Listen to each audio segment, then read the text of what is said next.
Hello, everybody. I am assuming that you can all hear me, and as you can tell from the spacious surroundings, I'm working. And none of you needs to mention that I look tired. I am very well aware. So, that being said, if you can't hear me, I'm expecting someone to complain vividly and say so. And we don't have a lot of questions today, but one of the things we're going to talk about is Guesstime, because I've been asking about him a few times, and I started looking into him a little bit more. I will say it comes close to what you call Holocaust studies, which is not really one of my preferred areas of study. However, since so many of you asked me about him, I started looking into what he said and what he did, and we're going to break down his statements and a little bit of his life, see if we can get a little clarity on that. And before that, a little bit of house cleaning, since the wonderful statistics at YouTube tells me that 23% only watches the first 20 minutes. So I figure if I have to say anything important, it has to be in a hurry in the first 20 minutes of the video. So there. Now, guess what Joseph always says, house cleaning. Number one, I am starting to prepare for the trip to Europe, late May, June. And I'm starting to select the sites we are going to look at. That means predominantly, depending on financials, gee, surprising. I am not basing my travels on the pending doom and World War III, because we're all going to die, but it's not going to be right now. I promise. And we can go into that a little bit if you really want to, since apparently by the powers that be, it is still deemed okay to talk about the Ukrainian problem. Anyway, if you have suggestions that I usually ask about places you think I should visit, and you know what I like: World War I, World War II, underground, inaccessible, full of bats, spooters, and other horrible things that might kill me or fall on me.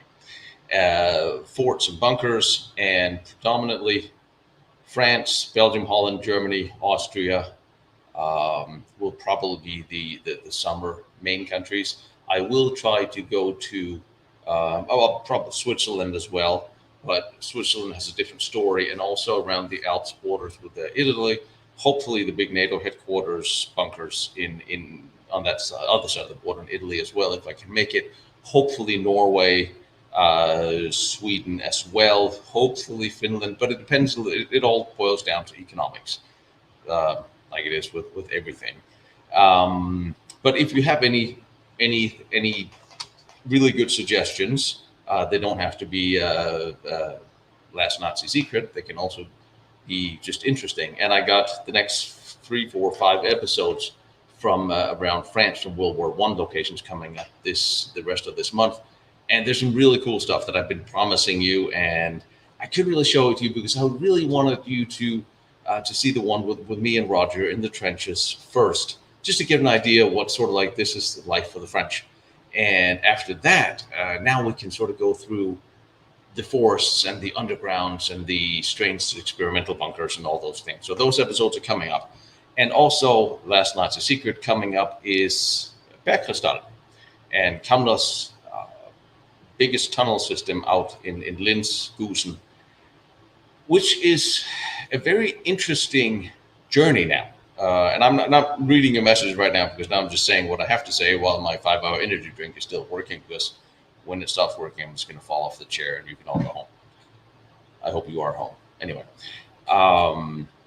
it's becoming Austria is becoming very, very interesting, because on one hand, you have a lot of what Andreas Schulze has found and claimed, starting in 2013, 14, 15. And the Austrian governments, I'm going to say government because, okay, the Austrian government have the Monuments Association. And God, if you're out there, correct me if I'm wrong. Monuments Association, department of the government that oversees all the monuments and what's in the ground and so on and so forth. They have hired a company named BIG, who has in turn hired a company named S Consult, who oversees all these tunnels. And in some way, the people at the Mauthausen concentration camp is also involved, and they issued jointly a report to counter what Andreas has found. And they were not. It's online. It's not hard to find. And I am now reading that report. Shocking. I read, yes. I'm reading the report because I want to pick it. I want to go through it point by point by point of what Andreas has found and what the report says. And I've talked to some people on the ground, so a lot of really, really good interviews coming up. But there's just some things that we really need to clarify. And to do that, I have written S Consult. I have written the mayor of Linz. I have written the people at Mauthausen. And a couple tomorrow, I'm sending last couple emails because they all refer to all this documentation and pictures that they have taken of these tunnel systems that supposedly are readily available. They documented everything extensively, and yet I have not found any photos. I haven't gotten any. I haven't seen any. Nobody seems to want to show anybody what's in these tunnel systems.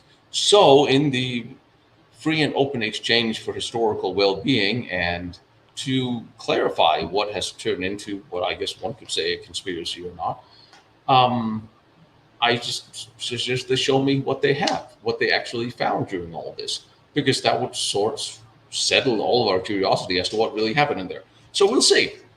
I haven't gotten anything yet, and I want to be fair and I want to be honest. I want to tell you what happened, what may have happened, but I want to show you what actually have been found.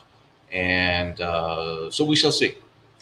And when I will bring back to that's why it's taking a bit of time now, because it's a complicated site. Austria is a complicated, awesome country, but it is a little complicated because just like Germany, everybody likes to say no, but they have made a big report. I wish somebody made a report like that in Jonastal so I could start picking that apart.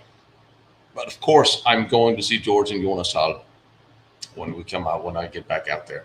And there's some specifics, and I am in a dialogue with the military there about coming in, testing, filming. You've seen the satellite, not the satellite footage, the surveillance footage from 1945 of the test site, and there's a U.S. Army report from '55 about what the Russians were building and doing and expanding. So a lot more of that coming. It just takes a little more time from episode to episode because now I've been teasing you for a couple of years about what's out there. Now I actually have to give you some information, which means more time for me to read, which is one of the reasons why I'm not sleeping, besides the fact that I'm working constantly. Anyway, but besides that, suggestions to where if you have an interesting bunker or complex in mind, a place you haven't seen or would like to see, send me an email with it.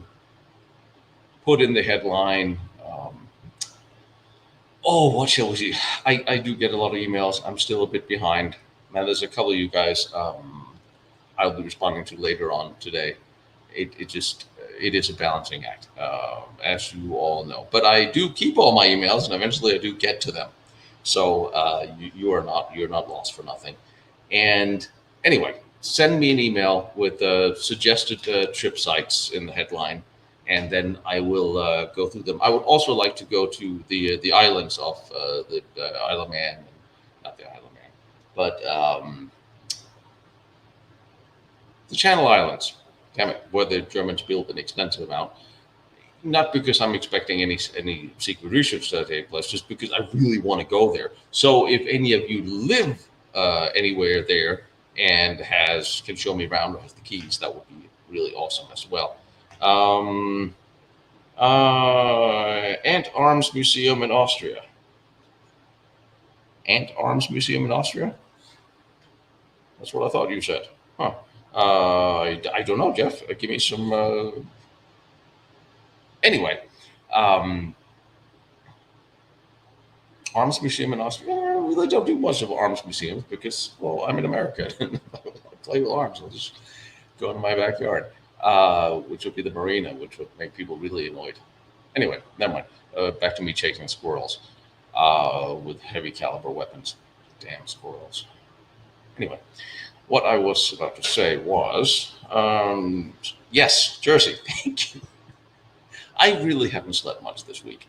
And like I said, 5 hour energy drinks is a wonderful thing, but when they wear off, they wear off. There's also the odd chance I am starting to look into going to Ukraine in the next week or two. Um, don't write me every day and ask me if I have gone, because if I go, I'll post it. You'll all know. It just it. I think I should, but I need to get all the logistics in order because I would have to fly into Warsaw and I would have to getting to the border on the Polish side is not a problem.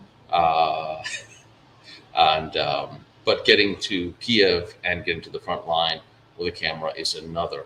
And I have to make sure my friends in the Ukraine can get me to and from, and hopefully get me some interviews. I have some specific interviews I would like to do. There's some stories of the Ukraine I would like to explore that I really don't feel the media has done. And also, I am a military historian, and there's a war going on that we'll be writing about for a while. And there's a land war that's apparently not going very well. And I really feel if it's possible, I really feel I should go, because there's aspects of this conflict that needs to be covered and covered a little bit, again, without politics, but just from one point on a strategic point of view, but also from a historical point of view. How many more land battles are we going to see before we expire? And no, I don't think this is going to turn into World War III. But then again, I also didn't think Putin was going to cross the border into Ukraine. So apparently twice in my life I have been wrong. 3, because I also said I do where I shouldn't have. But that's a different story. Andrew, damn it, where are you? Here you are.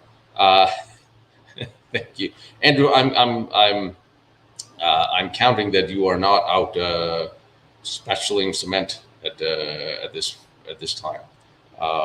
He's done it again. Said single-handedly doubled the commercial revenue of this channel. At some point in time, Andrew, I think you should come on as a guest and talk about why military history is specifically interesting to you, because it must be since you're here. Dust cover. um, I know they shoot journalists. I do have a press pass, predominantly because it gets me in and out of places. But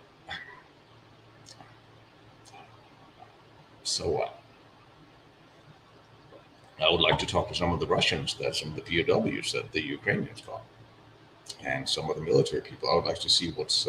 Anyway, if it happens, it happens, and I'll let you all know. Until then, the plan is still what the plan is, and I'm still doing what I'm doing, which is going to lead us to what we're going to do. And we're going to share. Well, thank you. See, Barb? Yeah, fair enough. What happens if I press this star? Oh, you get a blue star. I'm still trying to figure out how my technical stuff is going on.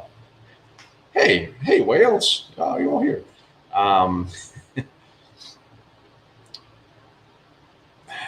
Lots of volunteers being held hostage is a good place to be. You might not escape that easy.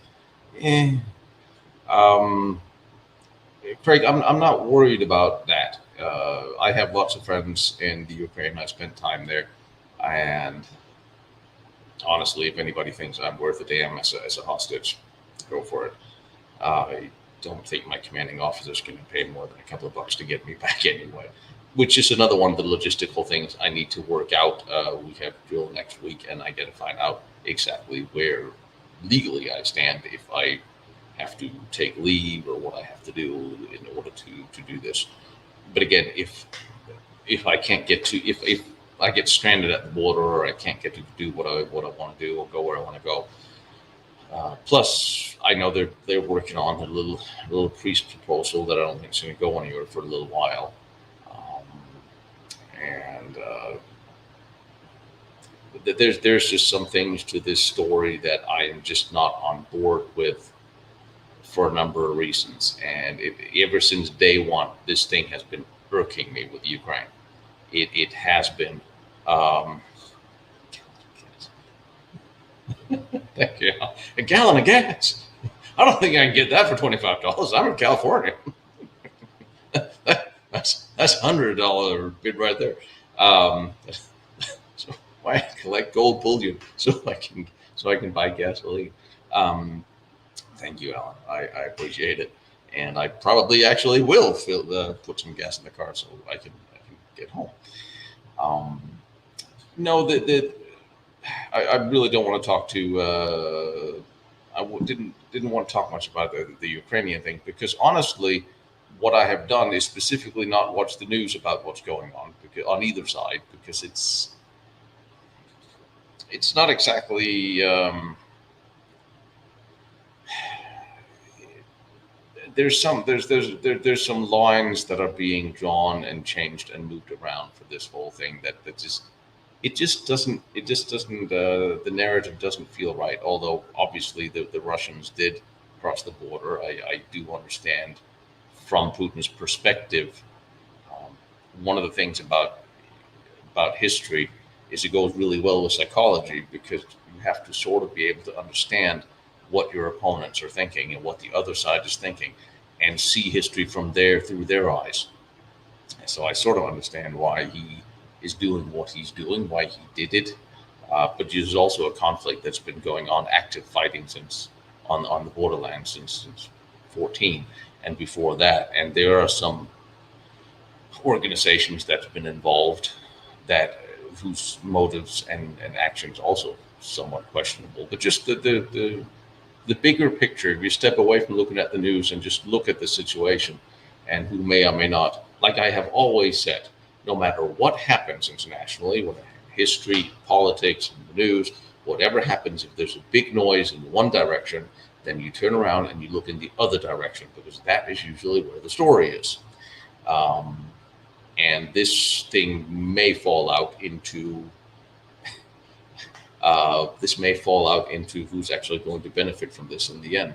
And there may actually be a hope for the West growing a little bit of a spine because of this. Oops, wrong. Sorry. Yeah, damn it, Ricky. Thank you. Was there actually a secret meeting during World War II between Western allies and Germany to invade Russia in the last days? All right, you come with a valid question. I don't think so. I don't think there was. I do think this is a conversation that people like Patton may have had on an open field with German POWs, officers. However, given how readily Eisenhower, Churchill, American president, both of them, were willing to hand over anything to Stalin to appease him, there's just the mere fact that the Russians could walk in and were allowed to take Prague, Berlin, Vienna, and all the main capitals, prized possessions, and even being given territory that they were not according to the map. I mean, at Yalta, the line was drawn on the map. This is Russian territory and this is American territory, or French territory, and British territory. And Thüringen, where Jonasthal is, was not in the Russian sphere. They still managed to be given that before they even took it. So I don't think they could have had that conversation with the Germans, because I don't think there was on the Western side any will, politically certainly, to sign up with the Germans and turn east. I ran the number in a Q&A a couple of years ago, and I think it would have. I mean, there's about 11 million Russian troops under arms in 1945, just before the war ended. The Allies, it's been a couple of years since I looked at those numbers. They were up there. But of course, that would have facilitated us stopping giving aid to the Russians, giving them anything they needed to move. And a lot of what they did move on was given to them. So I think we sent what 750,000 trucks for one. The Russian military would not have made it to Berlin as fast as they did had it not been because they were driving American trucks. So it could have been done. Now that I'm not advocating a current day parallel, however, much as, yes, I'm not a, NATO really have weakened its teeth for the past 10, 15 years. That's not really a secret. Western politicians have completely ignored the fact that human beings are human beings, and human beings at times wage wars. And no one ever thought there was going to be Russian or any other tanks in European cities for the longest time. So they just, you look at the German military, and they don't even have enough people to run the stuff they have. Now they're buying more stuff. All across the board. And also our former president was complaining that the NATO countries were not spending enough money on NATO defense and upkeep. And he wasn't wrong. And our own military, I mean, we have, let's leave our military out of this for a minute. If you look at the NATO countries in Europe, the whole concept of the EU is to wash out national borders. If you wash out national borders, who wants to sign up for a European military? I think the last time they did that was the SS Viking, and I don't think they're recruiting right now. Although I might be wrong. According to Putin, I'm wrong. Levity. Never mind. No one's going to sign up to fight for an EU army.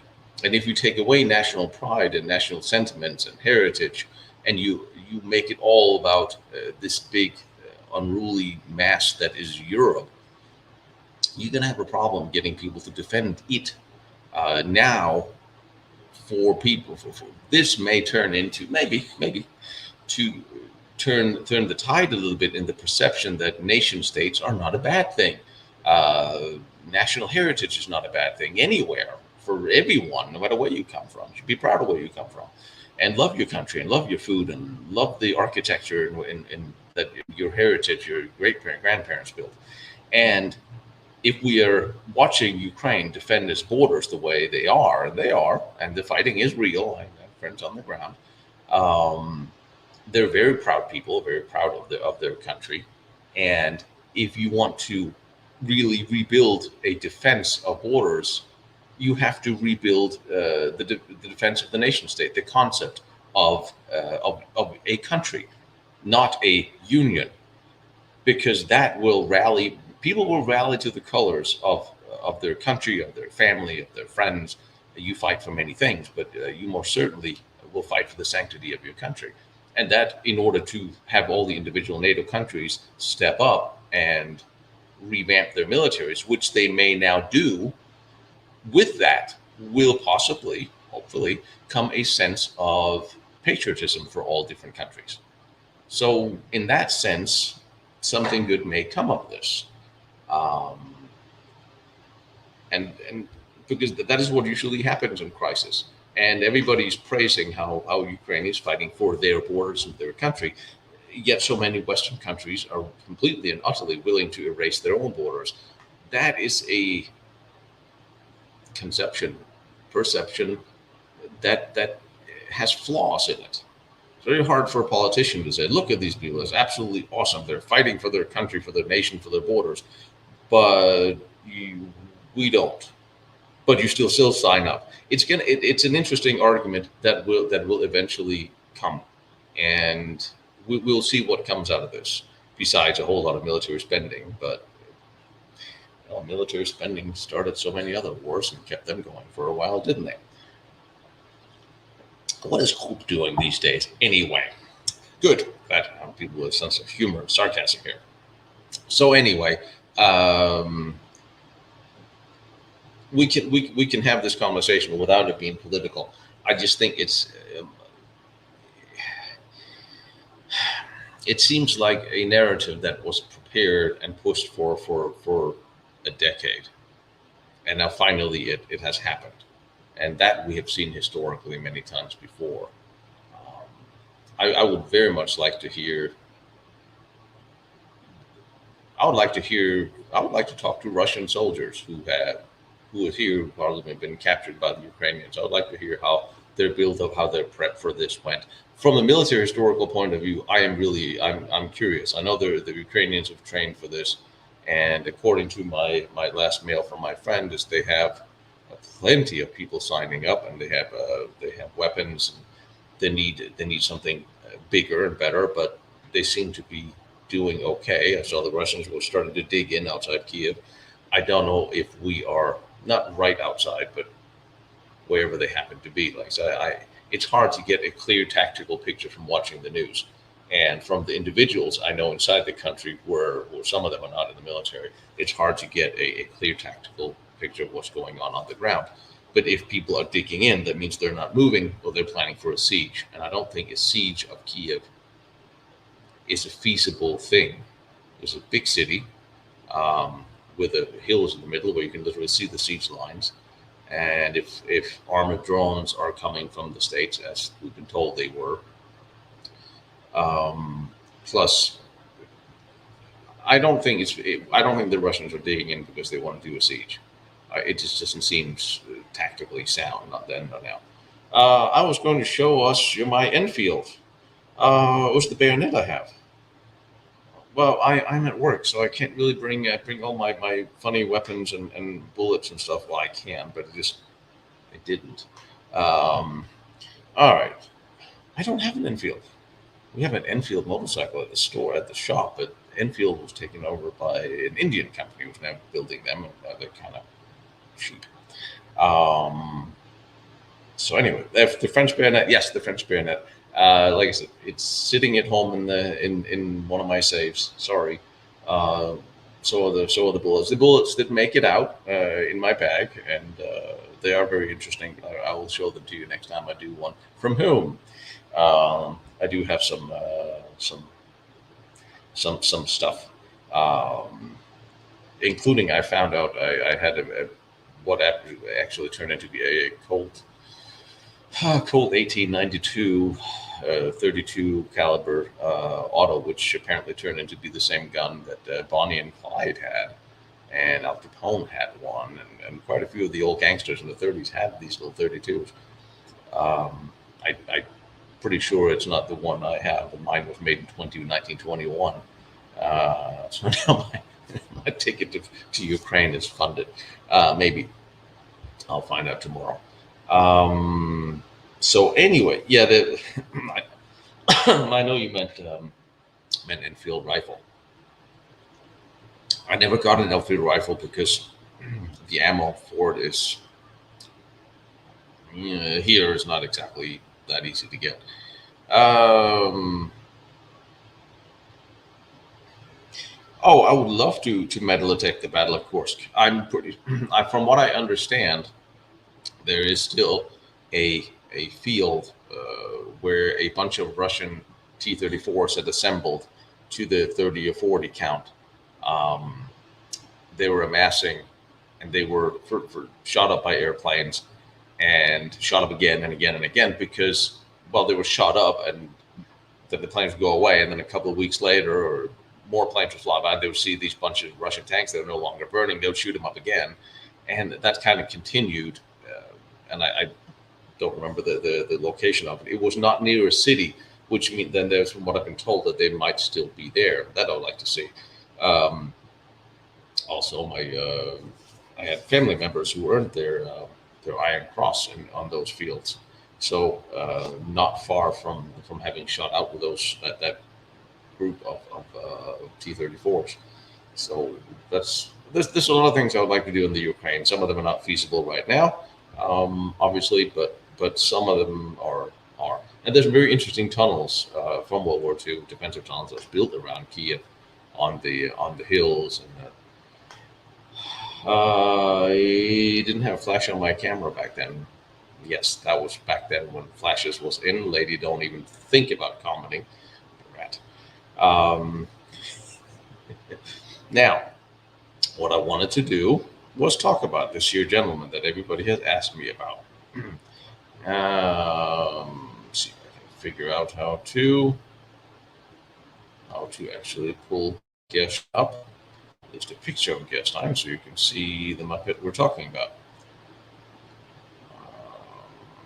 Kurt Guesstime was an SS officer who wrote extensively. Well, I'm going to take this in. Let's show you. Okay, let's show you a picture of him, so it's always easy to identify with somebody if we can actually see him. And this is him there. And share, maybe. No. Oh, bloody hell. Why can't that be done? Because I'm on my laptop and it angers me by not collaborating. Let's see. That's Kurt Guesstime. I don't know if you actually managed to see him. Quite a few of you have written about him. You did see him. Outstanding. Very funny. Only because I'm having a bad hair day, so bite me. Guesstime was an interesting character because he supposedly talked out, because of his religious beliefs during the Holocaust, that he was part of working on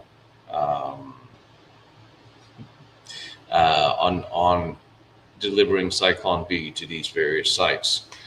He was a mining engineer who also studied medicine to some degree. And the first acclamation of what he said or did came out in the mid-50s.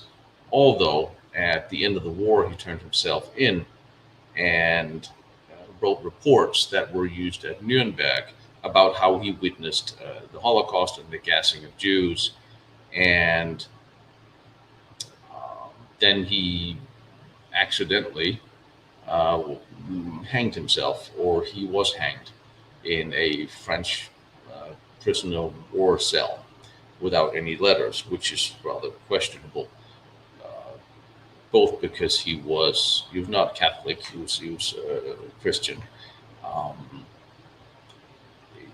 Speculation as to after what you've seen, why he would kill himself, or maybe he was killed. But some of his reports apparently was used at Nuremberg, where he wrote out how he had witnessed the Holocaust in details, and how he had, before the war, he was arrested twice by the Gestapo in 36 and 38 for anti-Nazi propaganda, yet he joined the Nazi Party in 1933. He joined the party in May 1933, and in June already the Gestapo was investigating him. He was arrested 36, like I said. Then he was kicked out of the party sometime later for anti-Nazi activities and handing out pamphlets and what have you. And he's a member of a church organization. And then he joined the Nazi Party again, according to himself, with the sponsorship of 2 Gestapo agents that was working on his case, which is sort of weird. I'm going to go through his statement to the French in writing, bit by bit, because it opens some interesting questions that doesn't really make sense. But then he joined the SS after supposedly his sister-in-law had been euthanized in the T4 program for mentally or physically disabled. Supposedly, now you have to remember, a lot of these statements came out after the war, after he had turned himself in. Granted, he turned himself in. Hello, Belgium. And statements made by Germans after the war, after they've been caught or have surrendered, which whether you caught or you surrender, if you're low rank, he was a Hauptsturmführer, so he was equivalent to captain. He didn't have the political clout to run away, although he was working with Odilo Gubotnik. There's some testimony to the fact that after he had witnessed the gassing, he ran into a Swedish diplomat in a train, which this man then um, confirmed. And in 1965, he was officially taken off the list of war crimes or war criminals. There's some problems with this. In 1945, he was, despite the fact of being dead, um, and he was married in 1938. His wife was denied pension because he was a war criminal.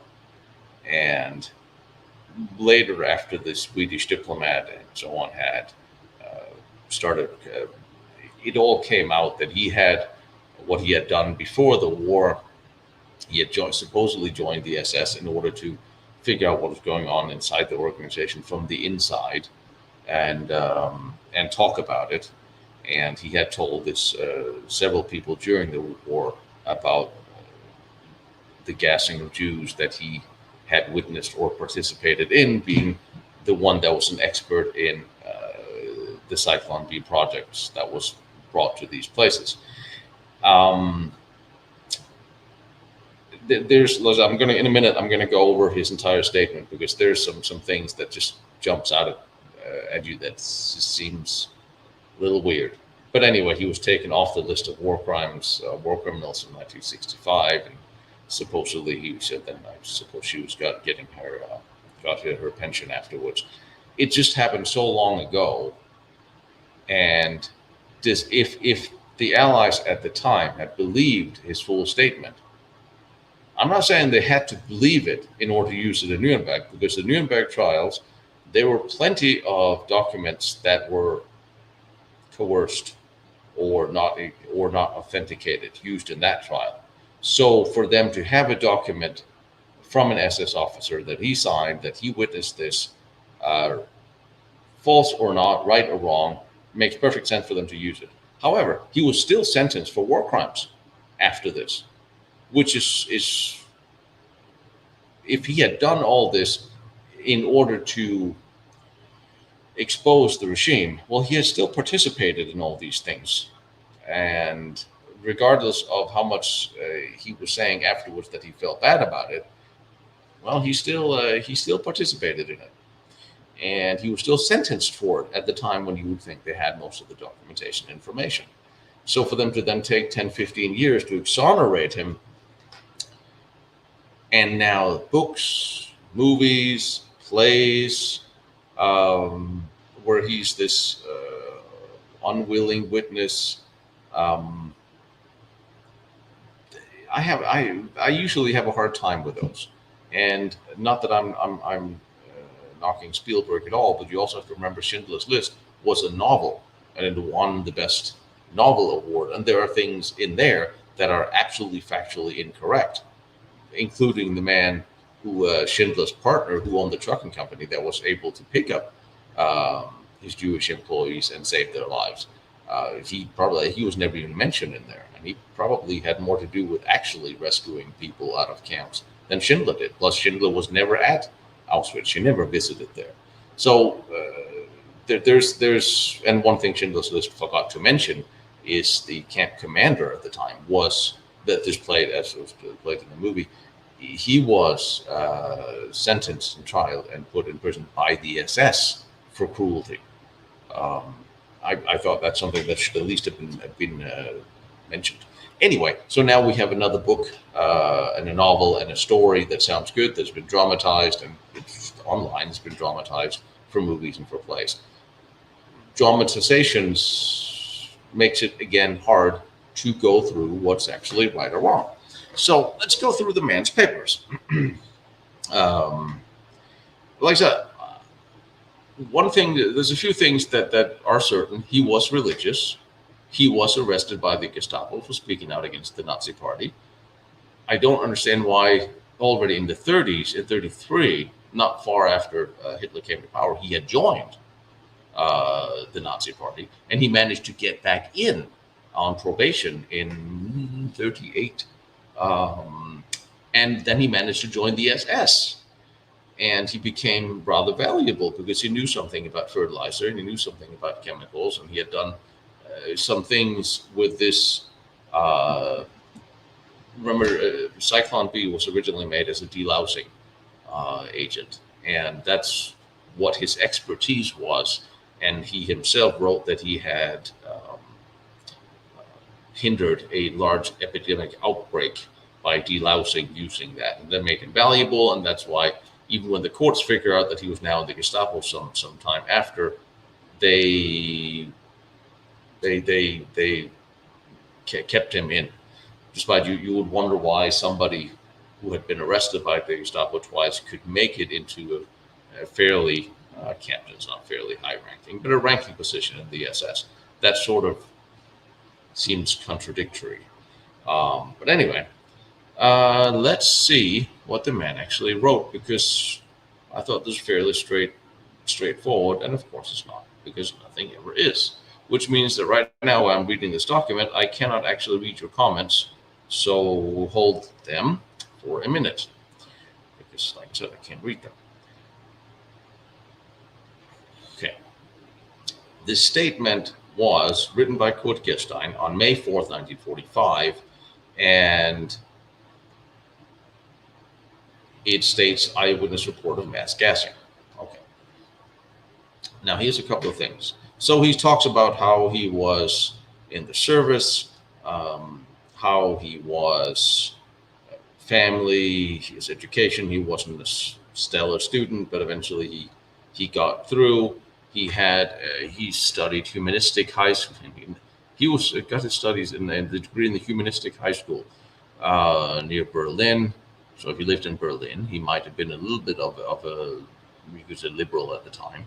He went to the Technical University of Aachen, diploma in engineering, and then he was an active member of the Evangelic Youth Organization that was shut down in, I think, 30. What was that third shut down? 35, I think. Okay, he joined the Nazi Party on May 2nd, 1933. He was expelled on October 2nd because of anti-state religious activities. This is his statements. He's writing this letter in I form, which is interesting. So he was kicked out in, what did I say? October 2nd, 1936. And he was also then kicked out of the civil servants on January 30th, 1935, which means he was kicked out of the party after he was kicked out of the civil servants due to disruption of a party ceremony, which is also, if you look him up, was a theater piece where he supposedly stood up and complained because of its anti-Christian sentiments.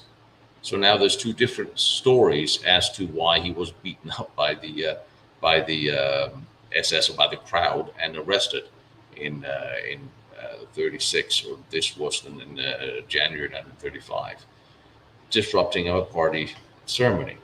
Okay, that's fine. Now, that also means that he lost his job, and he couldn't get another job because he was out of good standing, which would be a good reason for him to try to get back in the party so he'd actually get a job again. That is absolutely fair enough. And he has affiliation to Christian organizations, and his belief does seem to be fairly well documented. So I have no questions about that. That he had referred to himself in this letter as a spy for the Christian church. I haven't seen, somebody must have come out in the 50s and 60s and vouched for this other than this Swedish diplomat, and there was people he was trying to get a hold of the Vatican. Now, one of the things that I found really interesting is until his arrest on September 27, 1936, he was a civil servant in the administration of Saarbrücken. The first arrest took place for sending 8,500 anti-Nazi brochures to all ministerial directors, high-ranking officials in Germany. 8,500 brochures he sent. You remember that number, because that number we'll get back to. Okay, so if he sent 8,500 anti-Nazi brochures to top levels, then he probably did, because that's really hard to fake after the fact. Some of them must have survived, some even in the 50s or 60s. If there's 8,500 people who received these, somebody must have known. Maybe the number is not correct, but that we'll get back to that in a minute.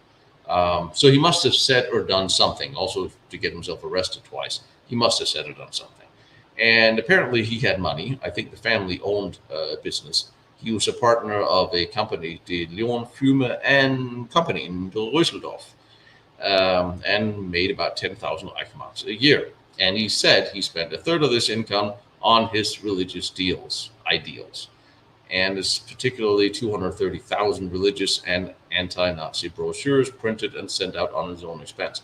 So now we're looking almost 250,000 brochures that he claims to have sent. And in July 14, 1938, he was arrested again and sent to Guesstime concentration camp for activities hostile to the state. This is again his statements. Again, there must be documentation for this from the Gestapo records. That must be. But then again, I will say there's quite a lot of people that was arrested that ended up in the SS later on. He was very nationalist, very patriotic, and he shared a lot of party sentiments, which would lead, again, would good reason why he would join. And also some of the church organizations he had joined had Nazi sympathies or nationalist sympathies. And then you kind of get into how he enjoys one part of one organization, but protests against the other part of the same organization, which is interesting. He was married, and his sister-in-law, Bertha Ibling, was forcibly killed in Hadma with the T4 program. Now, it says, with two references from the Gestapo officials who were handling my case, I easily managed to join the SS.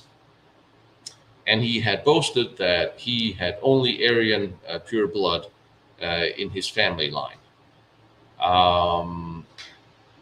That's not a particularly Christian thing to say, sharing his sentiments later on. I find it interesting. He doesn't specify who these two Gestapo officials are that was handling his case. Was that his arrest, or was that the processing of the SS application? Either way, they would have found out that he'd been arrested twice, and certainly that would have, at the very least, had he been arrested for what he said he was arrested for, you would think that would not have made it easy for him to join the SS. This was in 38. Not a time like 43 or 44 where they were desperate for bodies. This was still a time where Himmler was upholding the standards that he had set for the SS. So that's at least a slight question mark for me. And then we skip 3 years into his career, because he mentions he joined the SS almost. He writes it as if he joined in 38. But here he is, he joined in 41. And he became a captain. He got his basic training. He went to Oranienburg. Oranienburg was their city, but there was also one of the main forced labor camps was there. And he got some technical and leadership and so on and so forth. And he was assigned to Amtsgruppe Medical Service for the Waffen-SS hygiene department, where he did some training with some doctors as well. Racial settlement office, or racial hygiene. He now said, at the hygiene service, I was able to design my own activity. Well, if he only signed up in 41, which he would not have been given this task, although he was an engineer and they did like having engineers. At the hygiene service, I designed mobile and stationary disinfecting systems for the troops, for prison camps and concentration camps. I had undeservedly great success with this, and from then on, I was thought of as kind of a technical genius. In fact, it was at least possible to contain the terrible wave of typhoid in the camp in 1941 to some extent. Because of my success, I soon became a first lieutenant, and at Christmas 1941, the court that had ordered his expulsion from the NSDAP learned that he had joined the SS, but because of what he had done, he was that went away. Somebody held their hands over him. that's sort of interesting. So he worked with basically massive delousing. And now I want to.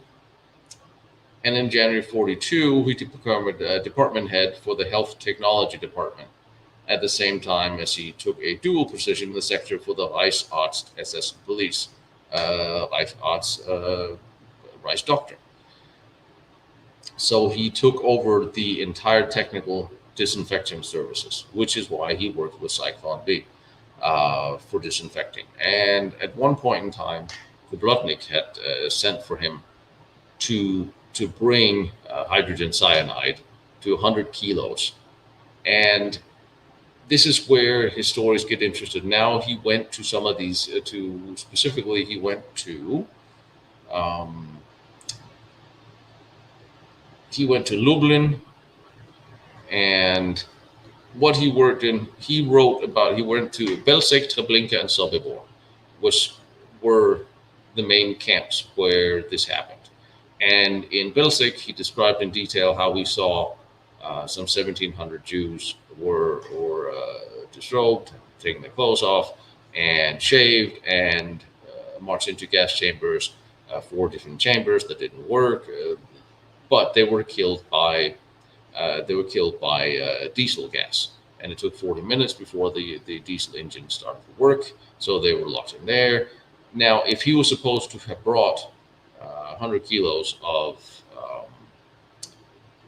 Cyclone B,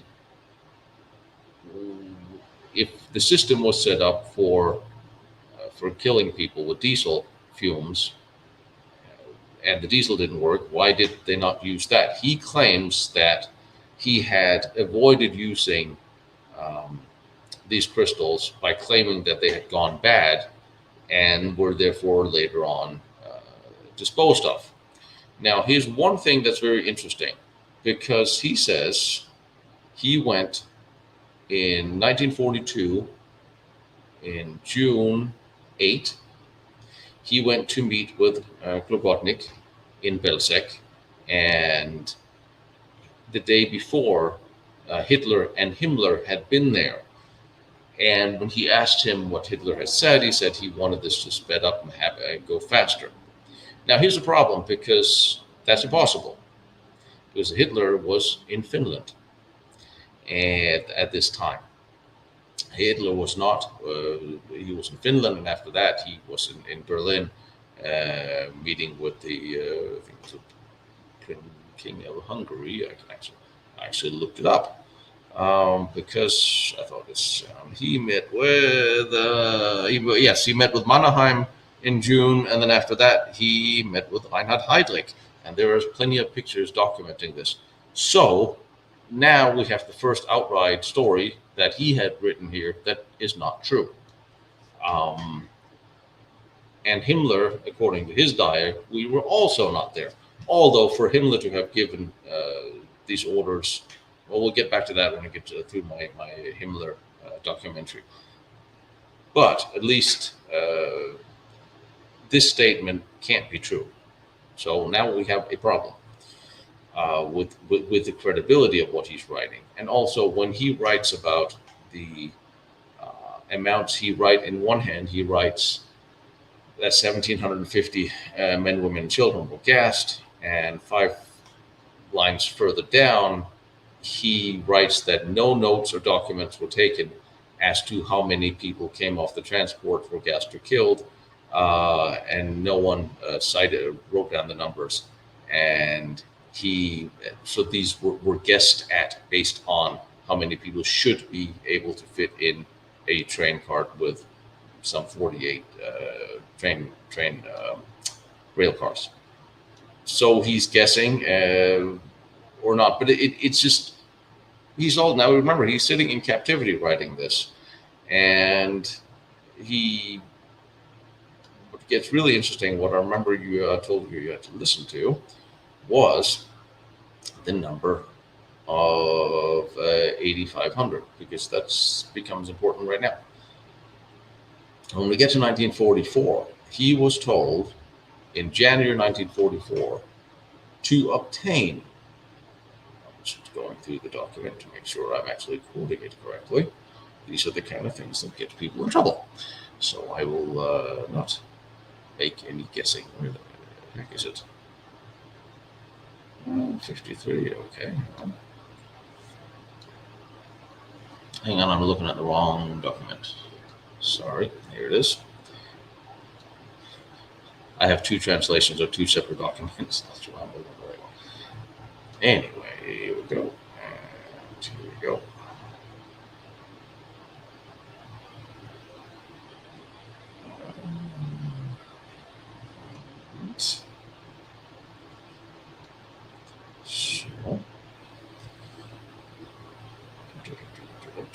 In 1944, Sturmbannführer Gunther from the Reich Main Security Office,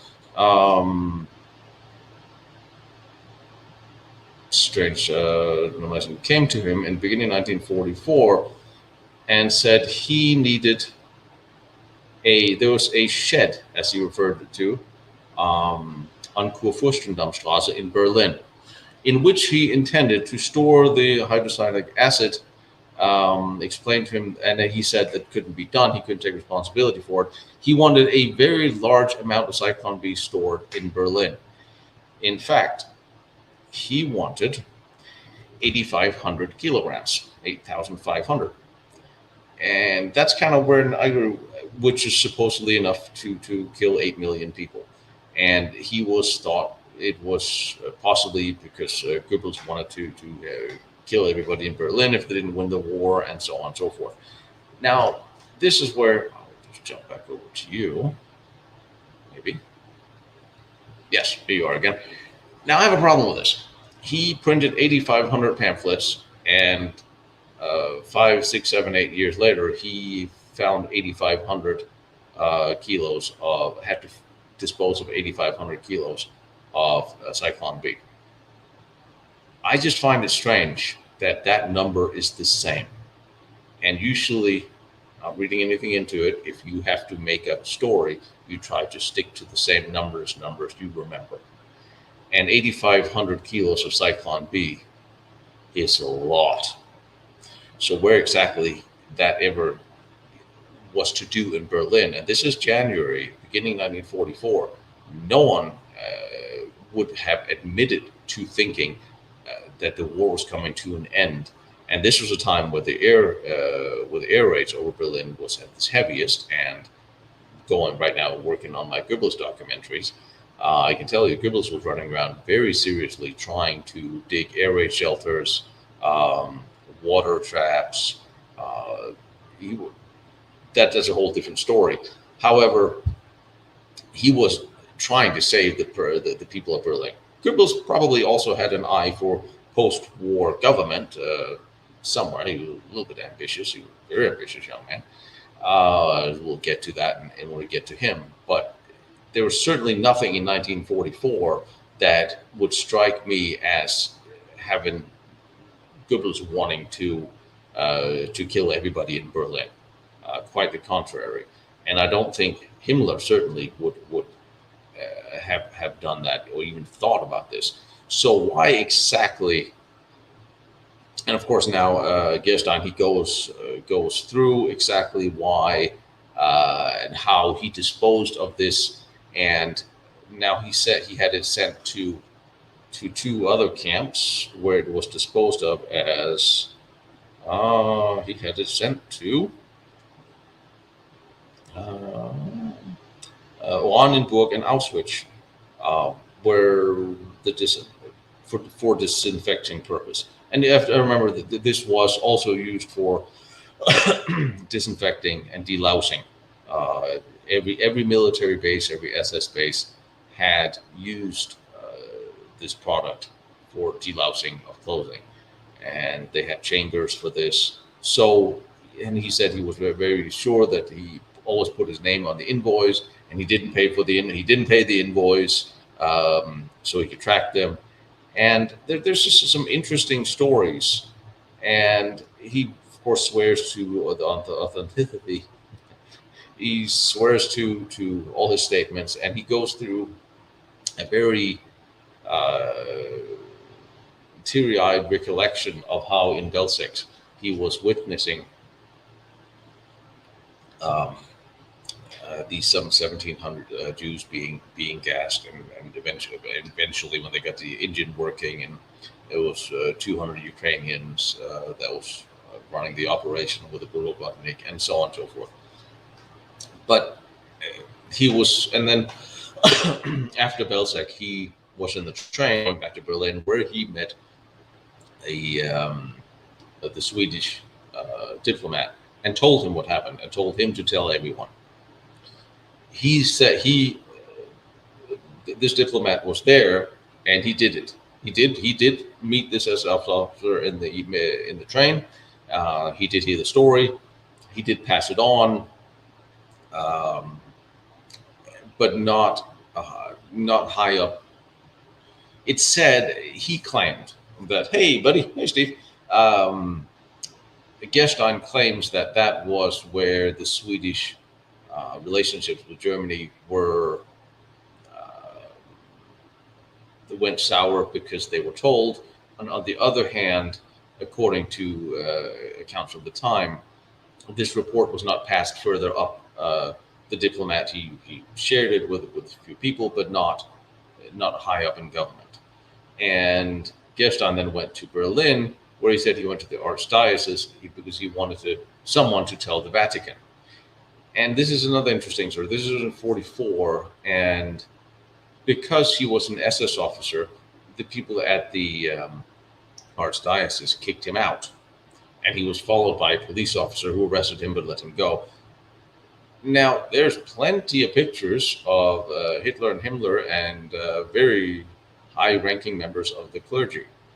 I don't, and we all know how the Vatican helped the SS men afterwards.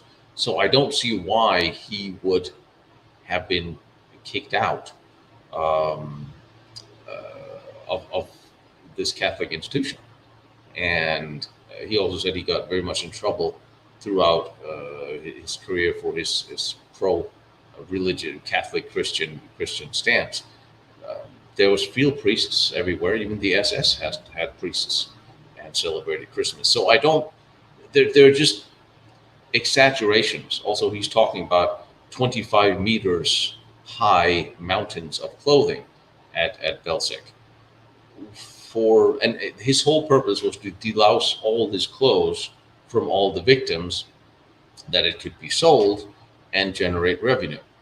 A very large part of what happened to the Jews during World War II turned into revenue, and gold and whatever could be taken from these poor people, including their clothes, that would then be sold. And there's lists of what all this was worth.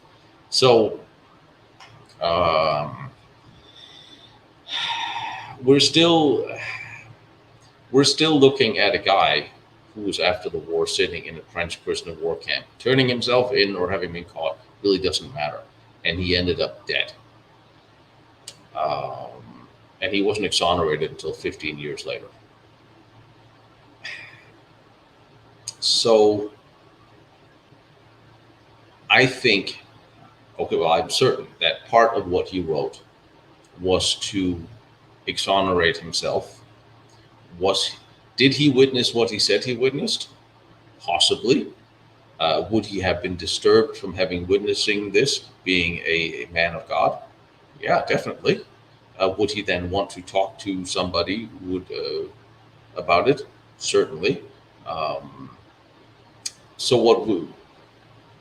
But he was still there. He didn't resign his commission at any point. He was in the SS from until the very end. So could he have resigned? He probably could. Would he then have been given a combat commission instead, or sent to the front if he didn't want to work with for the SS main office? Probably. When you look through the actual records of people who were there, and a large part of what happened to the Jews of Europe were that they were being shot in pits all over Europe, in Eastern Europe, in forests, in the Ukraine, and the Balkans, and a lot of local programs as well. That's just a fact. That's what happened. And a lot of the people that was involved with this were locals who had their own scores to settle for another. But when it came to to German SS men who refused to participate or refused to take part of this, none of them were, as far as I have been able to see, and I've read a lot of their accounts and a lot of the records, none of them were shot for disobeying that order. They were sent somewhere else. In fact, very few people in Germany actually were killed for disobeying orders related to that in any which way, including, I'm going to start reading the chat in a minute, including the generals that outright disobeyed Hitler's orders and did whatever they wanted to do. None of them were shot. They were fired. So for him to have been in the middle of delivering poison to camps that were gassing Jews and others, he could have disobeyed, and I don't think anything would have happened to him, other than he would probably have been sent to the front like all the other SS men. This he didn't choose to do. Now, if he was a thoroughly devout Christian, and he wrote, like I said, the very teary-eyed story where he was crying as these people when he was standing with Lobotnik and others, and he would gladly have gone into the gas chamber with them, but nobody would have noticed, nobody would have cared, and he wanted to spare his own life so he could tell the story. There's something to that as well, pro and con, but still, he survived. He didn't quit. He kept his commission. So, yes, I do. I will start reading in a minute, but I just wanted to get my thoughts out on this while I actually remember them. I'm still conscious. So anyway, that Guesstime is an interesting character, and what I think he was a man that didn't agree with part of what National Socialism stood for. He was, well, you can't say he wasn't a Nazi because he joined the party, got kicked out, and he fought his way back in. But a lot of people joined the Nazi party because that's how you got a job. And a lot of people who didn't, they literally, your livelihood could depend on it. I mean, lo and behold, who wants to be an actor in Hollywood and not have a Democrat Party card? Oh, I get in trouble.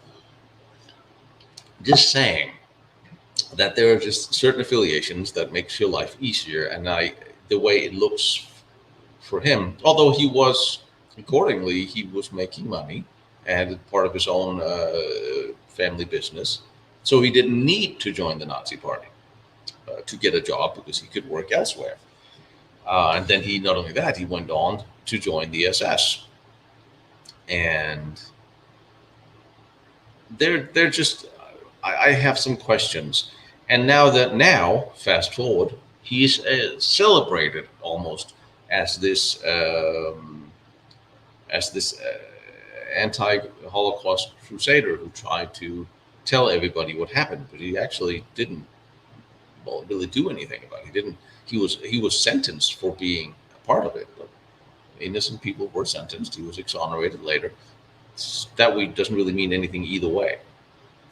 But he's a bit of a complex story. But I will say, if you want to know what he did to happen to thought, then don't read the books, don't read the novels, and don't watch the movies, because they're most definitely not going to give you the story as to what and who he really was. What you need to do is you need to read what he wrote and then start holding that up with reality, like Hitler was here yesterday when Hitler yesterday was in Finland.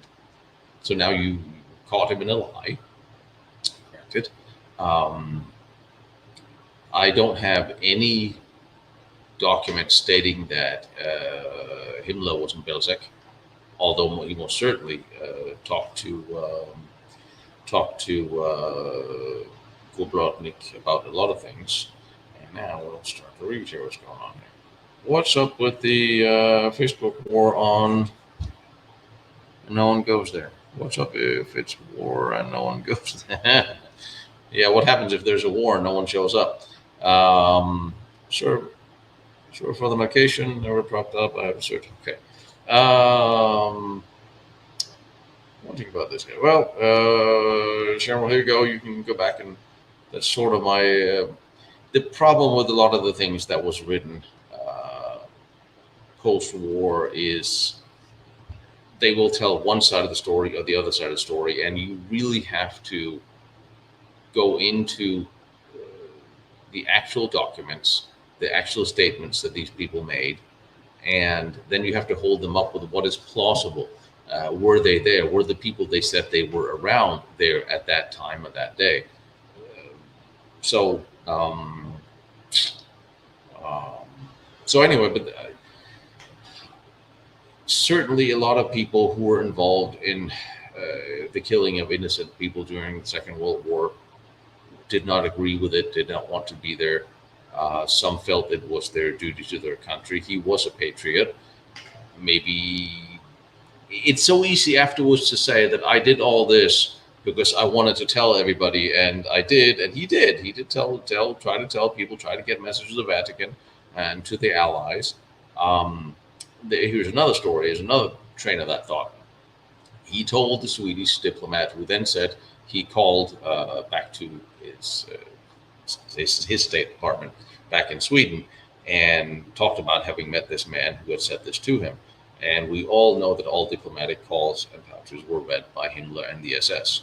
Do you not think sooner or later that somebody in Göring's agency would have flagged him down if it had been an urgent call and his name was mentioned that he had talked about this?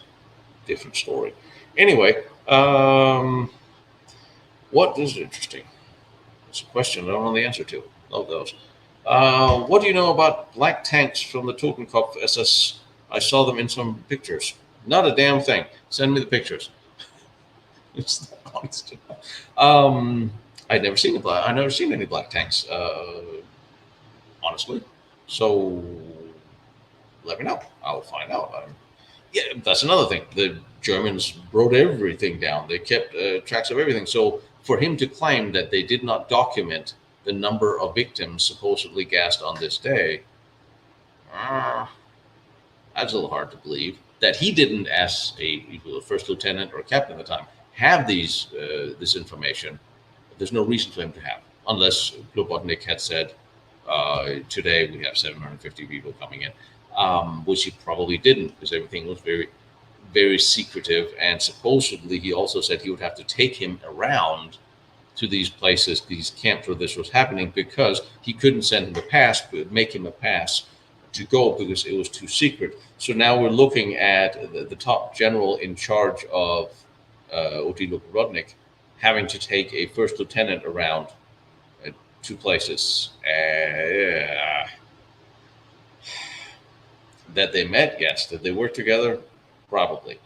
But for him to actually have to drive this man around to these sites, having a whole lot of other things on his plate, I would question that as well.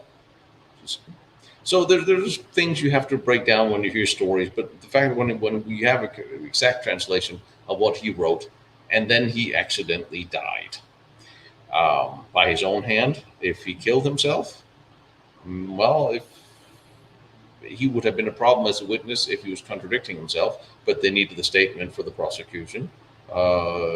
And a lot of SS officers accidentally suicided themselves in Allied control. So that is not really very strange. Anyway, that was my thought on him. If you want me to talk more about him, let me know. Let's see what you guys are asking me. Why had the Allies bomb train tracks to the contrary? That's an interesting question. Certainly mosquitoes flew over. They were within reach, and they didn't. And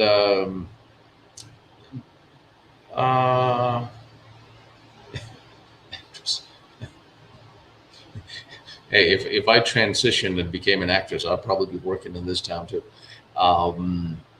However, it's not like the Allies didn't bomb concentration camps.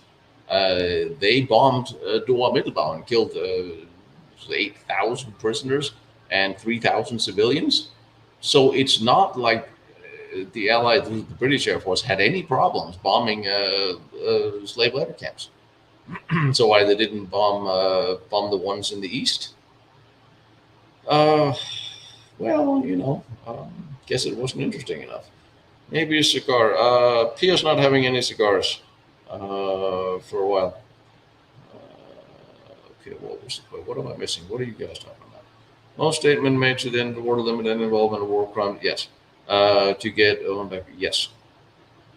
Yeah. Um, that is actually very true, and yeah, train tracks can be quickly repaired. Yeah, there's no if supposedly. Well, like I said, there's a lot of reason why I don't talk about the Holocaust. It was never my main study, but um, how many tanks do I have? Yeah, let's talk about tanks and guns. Much more fun. Hopeless. I don't have any. I can barely fit my Harleys in my garage here, so no tanks here. But my buddies and I, we have a whole bunch of stuff out in Tennessee and Alabama. So um, if I want to go ride tanks, I'll have to fly out there, and that's okay. There's more room for it than there here. Um, yes, I.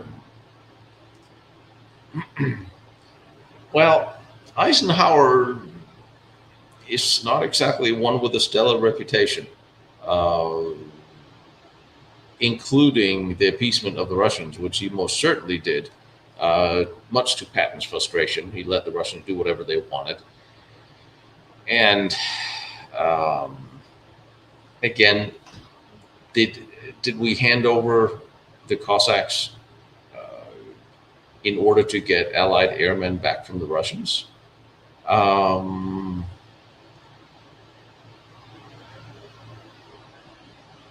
yeah, Operation Keelhaul. There, exactly. That's exactly what I'm talking about.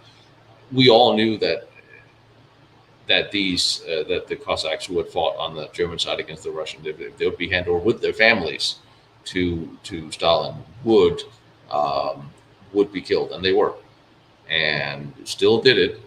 We did everything. The Allies did everything they could to appease Stalin to a disgusting degree, honestly. And it seems the post-war, post-Cold War, no one seemed to have actually learned that lesson, that there's a right way and a wrong way to handle some people. And the Russian mindset is one of you negotiate from a position of strength and superiority in firearms. I drove a Leopard once, by a Leopard, he says. A Leopard 1, which, by the way, the gyroscope stabilized gun with a little joystick is something that you really need to train on. Damn thing swivels around. Must have made God, they must have laughed at me. All right, you guys are having a conversation. No? Oh, well, that'll be fine. German chocolate is the best. German locomotives are the best. German tanks are the best. Well, right now you can barely find enough people to run the German tanks. I think you have out of the 400 they have, barely a quarter of them are serviceable. And I remember a friend of mine in the German military noted that some of them have broom handles stuck in where the machine guns were at the last exercise. And I will say Danish chocolate is better than German chocolate when it comes to confection. But I'm just saying. I will I will take Danish confections and chocolate over everybody. Did I miss saying thank you to someone? Andrew, I said thank you to you. Alan, I said thank you to you. All right. I will say, Ian, if you sell all your small scale tanks and buy one big one, I would like to have a Sturmgeschütz at some point. Have you ever tried to break down a Walther CCP?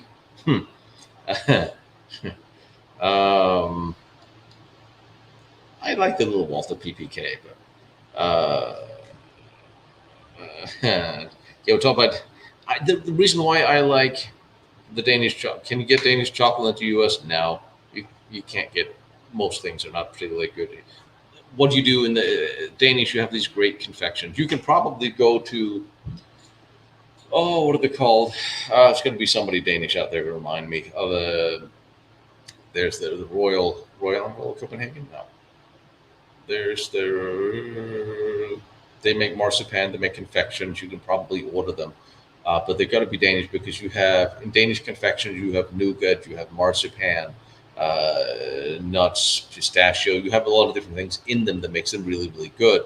Where in most other countries, whether Switzerland, America, the confections are to me a little bit more rudimentary. The chocolate in America is a little bit is bitter. It's just not as good and is not as delicate. You don't make confections here with stuff put things into. It's just it's solid, and whatever they put them in is not particularly good. Um,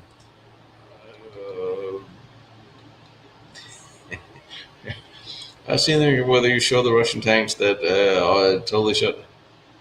Pia, I'm seeing a little bit here and there. Um, all beer is good beer except Budweiser. Yeah, I'm kind of gonna have with that. Although there's that one of them I get like. Um, yeah, I've seen some of the photos come out of the Ukraine, too, some of the fun ones. And like I said, I get pictures from my buddies out there that I may at some point do a compilation and share of. I didn't really think we were going to be talking about that a whole lot, but we'll see if I get out there and we'll find out what's going on. German chocolate. I haven't been to Aldi in America yet because I know that the Aldi in Germany or Denmark and America, they're all slightly different. They have a little bit more local products. And, honestly, one of the things we really, really need in America is to have a conversation about the nutritional value of our food. We really do because it has declined dramatically over the past 60 years. Sharon, you sent me a super sticker. Where does that go? I'll mark you with a little star. I don't know what that does from your end, but here we are. Thank you. Yes, well, Andrew, if you drink it, that's one thing we do have in this country. And don't get me wrong, I love America. America is a great country. I just wish more people would be doing it. America is the concept of America, where everyone can grow up and be president. Um, is the whole it's great. You can do things in America you can't do anywhere else. You can have things here you can't have anywhere else. Although they're doing whatever they can to try to destroy that freedom, but we still have freedom to build crazy things and ride them down the roads and fill our gun cabinets with guns. And another thing we really do well in this country is like 5-hour energy drinks. And strange over-the-counter pharmaceuticals and anti-flu meds and strange things like that. I remember when I was competing in bodybuilding back in the day, and I was in Europe when I was living out there when I was 18. You could have Diet Coke. That was it. Everything else was good, solid food. You just had to eat less of it. Then over here, dieting for a competition here, you get all sorts of crap that has no calories, no fat, no nothing in it. You can just eat all this fake stuff and it won't make you fat. It'll spirit your stomach, but it won't make you fat. So, and whatever ails you, you can always go get it over counter. You can barely get vitamins. You can't. I remember in Denmark, at some point in time, they stopped selling protein powder with vitamins in it because you can't have amino acids and vitamins and protein in the same box, and all sorts of asinine stuff. That you can do in America. You can do stuff, and I really like these 5-hour energy drinks because you don't have a downside. It's not you don't like coffee. You have an up and then you have a down, and except for French coffee where there's apparently no caffeine in it.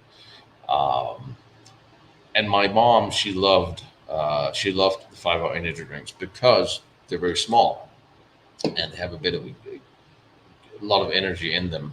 And she was in dialysis, so she couldn't drink a whole lot. And she still went to the gym until not far before she passed. And she could go to the gym every day. And every time I went to Europe and every time I saw her, I would bring her boxes and boxes of 5-hour energy drinks because it got her through the door a day. It got her through the workout. She enjoyed working out. And at one point in time, I mean, it really helped her get the energy. Because I don't know if you know about dialysis and kidney failure, and it's a really shit thing to be in. And dialysis it drains everything, and it drains you physically. You have less energy, ruins your arteries, and you know, it keeps you alive. But you the more you do it, the longer you go, the more miserable you are. But for energy, she loved the 5 Hour Energy drinks, and I wrote 5 Hour Energy, the company that makes 5 Hour Energy drinks. So I just wanted to tell you guys. Don't know if you can use it for anything, but my mom's dialysis. She can't drink a lot. She loves your product. It's really good. Gets her to the workout. Just a thank you for what you're doing. Keep doing it. It's a great thing. And their legal department wrote me back. We can't condone any this for medicinal usage. Need to see a doctor. Blah blah blah. And I wrote them a compliment, and they can't even take a compliment and respond to that without having a lawyer involved. And this is, jeez. Um, German coffee is okay. The problem is when I drive through Europe, and Jeff, yeah, when you drive through Europe, you go to bounce from gas station to gas station, and you go for a cup of coffee, and they have these little medium pithy little cups, and this is where the big bad American in me comes up, because I want a cup of coffee. I want something that afterwards could be used for habitat for a goldfish. I don't want this little. I mean, if I got to drive 500 kilometers, I want coffee that'll get me there. So don't give me a little thing. So I brought one of my coffee mugs last time I was. When I go to Europe, I have my little thing that obviously states I'm American. I overdo things, and so I go in there and I'll just have buy 4 cups of coffee and all poured in one. They all look at me like, no, natürlich. Uh, so yeah, but still, someone gave me bucks. So why can't Anton Berg? Anton Berg. I will write that down for you so you can actually.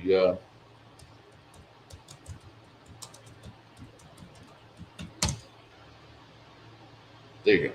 And Anton Berg, they also make a marzipan liquor that, as far as I know, you can only buy in Denmark, which is flaming pink, which basically tastes like Bailey with marzipan flavor. I don't drink much, but that ice cold is phenomenal. Anton Berg, I'm sure you can, Amazon will hook you up or disown you or something. Um, the team to drag my asshole. um, I think some point in time we're going to have to do a spin off and do a cooking show or a pastry show. Uh, I had a, I have a French press and obviously a coffee machine, but Starbucks will kill anything anywhere permanently, including your taste buds. Why anybody? I don't know if you saw my very very early little travel shows when I was in Denmark, and I'm standing in this big department store where there's a phenomenal Danish baker on one side, and right behind me there's a Starbucks. And Starbucks now, Denmark has the best pastries in the world. Don't even start the argument, because there is none. It is just a fact.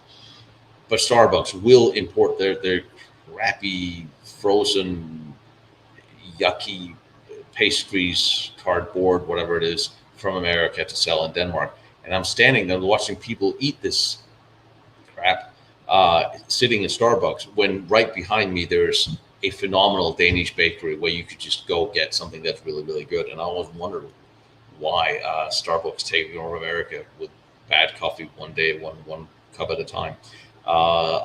Dunkin' Donuts by far is better, and that's where I was going to.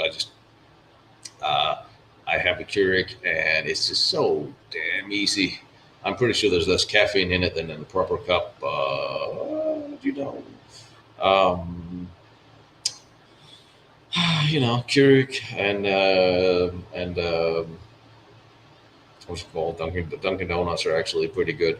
And okay, will you be back in Belgium? Yes, I will. Like I said, if you have any really interesting places in mind, um, shoot me an email. Belgium, Holland, France, Germany, Austria, definitely going to spend time there. Um, Channel Islands as well with a little luck. Uh, Poland as well with a little luck. Czechoslovakia if I can make it.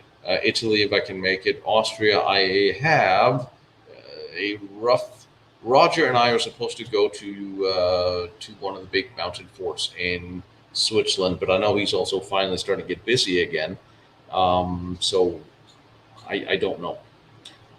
Do I usually eat chocolates from the Marabou? Oh God, yes, Marabou, phenomenal. Love it, love it, love it, love it. Oh yes, Marabou all the way. I've always been big plates of those, and they used to sell them at IKEA around here.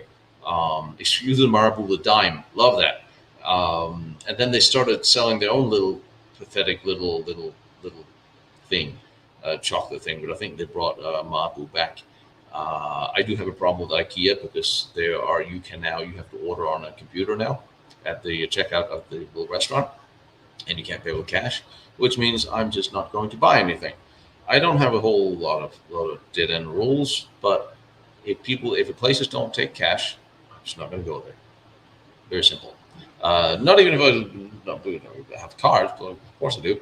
But if I don't, the whole concept of getting rid of cash scares the living crap out of you almost more than anything, because that is you giving up all control of everything. So I just don't support businesses that do not accept cash. But I do support Black Rifle Coffee, especially because they have espresso pods that I'm trying to stay away from because I need to drink less coffee and sleep more. But it's not happening these days. Um, so let's see. Hobby has a 30 cal. Okay, the saddest thing there's a few things I have regretted in life. Most of them have to do with women, obviously, but some of them have to do with firearms. Related, I'm guessing. One of them was a broom handle of non-mixing parts converted to 9 millimeter, or non-matching parts converted to 9 millimeter that I didn't buy for $275, which I could cry myself to sleep for not having done, given what they are now. And the other one was a 30 cal belt fed for $3,000 that I could have bought 15 years ago. And at the time, I asked myself, what on earth will I do with a 30 cal belt fed? And the moment you ask yourself that question, suddenly it comes to you that it has lots and lots of uses. For instance, squirrels. I will check my emails. Oh yeah, I know. I see so many emails, and yes, I am getting to them. Little post. Yeah, you said, Carl, you sent me that postcard. Yeah, okay, I'll take a look. Next Himmler video. What I'm doing is the next one that's coming that I thank you, Crystal, if helped me find some photos of Goebbels.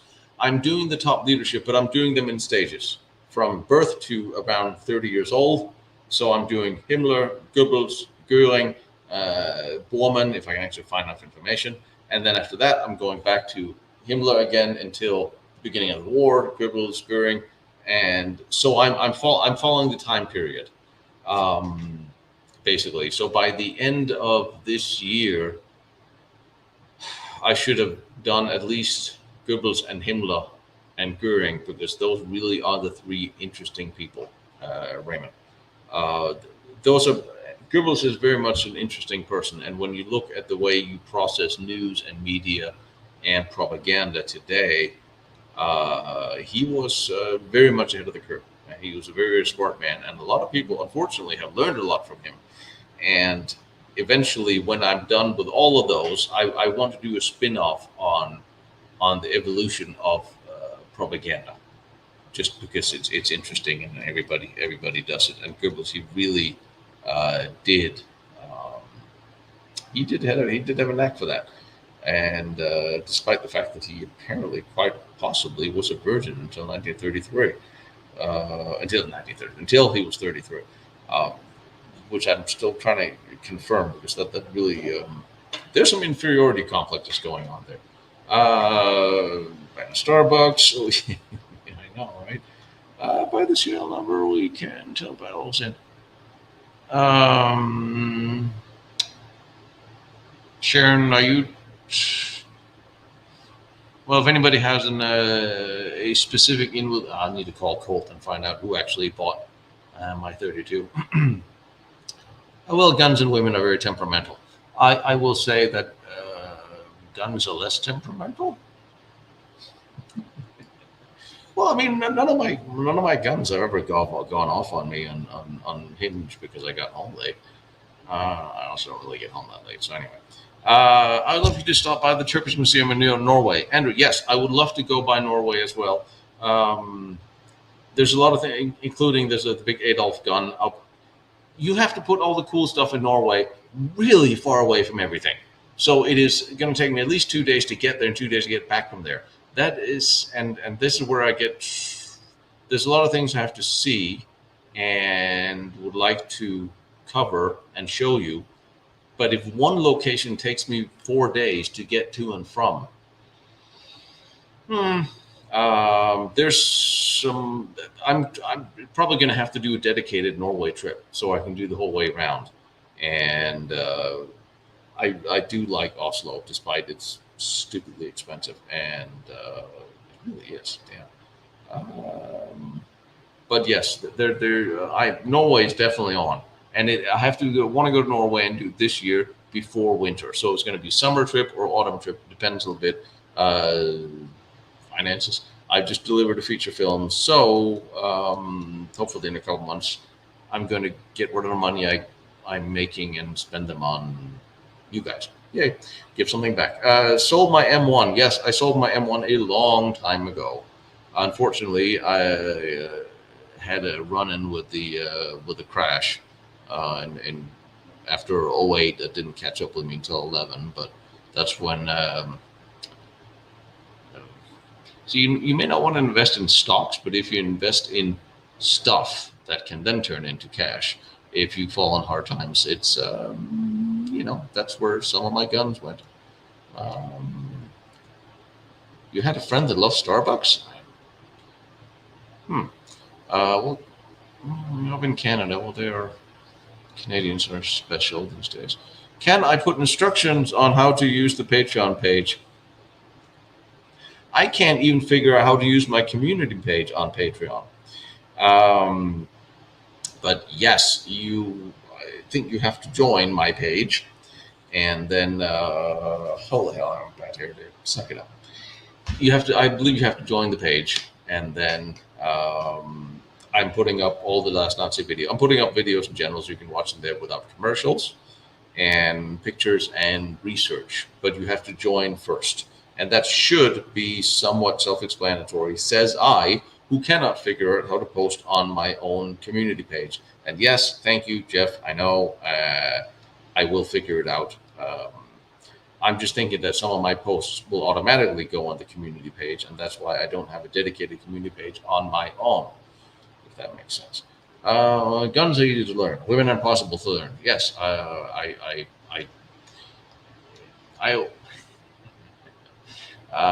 wrote books for women on how to stay safe, and so to give women something to smack me in the head with, and stay safe. Okay, guys, here's two things you all need to learn: life wisdom about women, and then women can complain that I'm wrong. But since I see a lot of guys looking here in the chat, I'll tell you what two things I know about women. Women are a little bit like the ocean, and you are a little boat, little rowing boat with oars sitting in the ocean, and you are not in control. The ocean is in control, and sometimes it's calm sailing, and sometimes it's big stormy waves, and all you can do is to hold on. But you cannot fight with the ocean because it's still in charge, so just get used to it.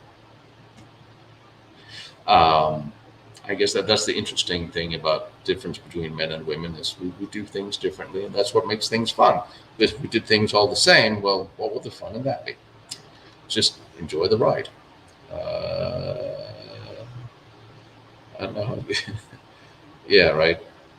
I mean, guns turns into money, and that turns into rent if you need to. Adolf gun, yeah, Narvik, yeah. That's the one I want to go see, and I have an appointment with them. Except last time I went up there to see it, it was gotten so late in the year and so crappily stormy that Uh, it just wasn't possible. I wouldn't have been able to film anything. My camera would have bounced around, and my drone would have crashed in the ocean again. And I can't keep affording to crash drones in strange places. I'm planning not interrupted. My time by somebody else. Um, do Roger tour? Yes, he does. Andres Roger he's working with the um, uh, Verdun tourist office, and he does tours and he takes people around, and he lives out there. Um, Thanks for deleting my email. I would have done too. What email? Lapis, I don't remember deleting any emails unless I at least read them. Um, you have joined. Okay, Paul. Paul, send me an email on Patreon. There should be a mail creator button, and then we'll take it from there. And maybe I'll even be lucky and I'll be able to read that email before New Year. Um, what was I saying? Oh yes, but that is where Roger is, and I know he had a website. I will post his website at some point. I just need to figure out what it is, so you can get in touch with him either directly or through the tourist office. Um, it's not the most lucrative job in the world, so if anybody actually want to go out there and pay for having him show you guys around, um, it's worth it, and it's deserving. He's a really good guy. Unfortunately, I got 4 or 5, 6, 7 more episodes from that coming up the rest of this month. Really, really interesting. There's some bunkers coming up from World War One. The Regelbau before Regelbau, basically the tests before Regelbau. So, okay. Don't go there. Once you start talking about women, it's a never-ending story. That's incidentally also a movie. Uh, don't Crystal, am I not right? Am I not right? Who are we mortal men to debate, discuss, or question the logic of women? So therefore, I found it easier just not to. Um, yes, Carl, I was married as well. So Carl, did you end up married to? Did you stay married to the last one, or did you do Jean Claude and go back to the first one? It's the motion of the ocean calls all the commotion. Oh, good one, Lisa. I got to stick that one. I don't know if taken out of context of what I said will make fun, but I find it funny. Um, I must buy here total flat potato chips. Hmm. I have never heard of them. Uh, total flat potato chips. Somehow, I'm sure there's a joke in there. Building fix city and guild qualifying by so I'm just reading. I'm not on the laptop camera, so I'm looking different directions, which just points out what a bad hair day I'm having. So go with it. Women are natural born leaders. By the nether. Who else would lead humans? There's so many jokes on there that I'm just gonna let that go. 308 Mauser. Israeli conversion. Ooh, I have a couple of Mausers from a couple of different countries. Um, Mostly I use those for movies. Although I'm trying to obtain my buddy's Mauser sniper rifle that I used in a bunch of movies. Um, the woman says she's fine and stays silent, run like hell. Yeah, I know. Well, my ex, she did not stay silent, ever. Um, but fortunately, I was never far away from somebody who would tell me what would be wrong with everything I believed in. And we're still friends. We are still friends. Um, hey, let me see. Yes, Andres. One of the things when everything, I'm still under the impression that the world at some point in time will return to some sort of normal, and we can start going about doing the things we like to do, including touring around the battlefields of Europe, and I will try to arrange both to see Fenton in Belgium and Roger and George and you and stuff. Do the whole tour. Literally rent a bus and we go 30 at a time and visit some of these guys and some of these sites. Absolutely. Um, I wrote an email address in the chat for Christy and it's deleted. Just so you know, if you sent a web address or a web link, it may not come up. If you're doing a web link, separate it so it doesn't, so she can still read it, but it doesn't come up. It doesn't come up because any web links are banned because this is not a democracy. It's my world, and because if we open up the YouTube chat to people pasting links, there'll be a whole lot of unsavory links posted of the adult nature, which is a problem that YouTube hasn't solved. So either that or send me the link in an email and I'll post it. I still think I can. Do you have contacts for scientists who can make underground structures visible and so sophisticated? Do you need actually, without the need to actually go underground? D, no,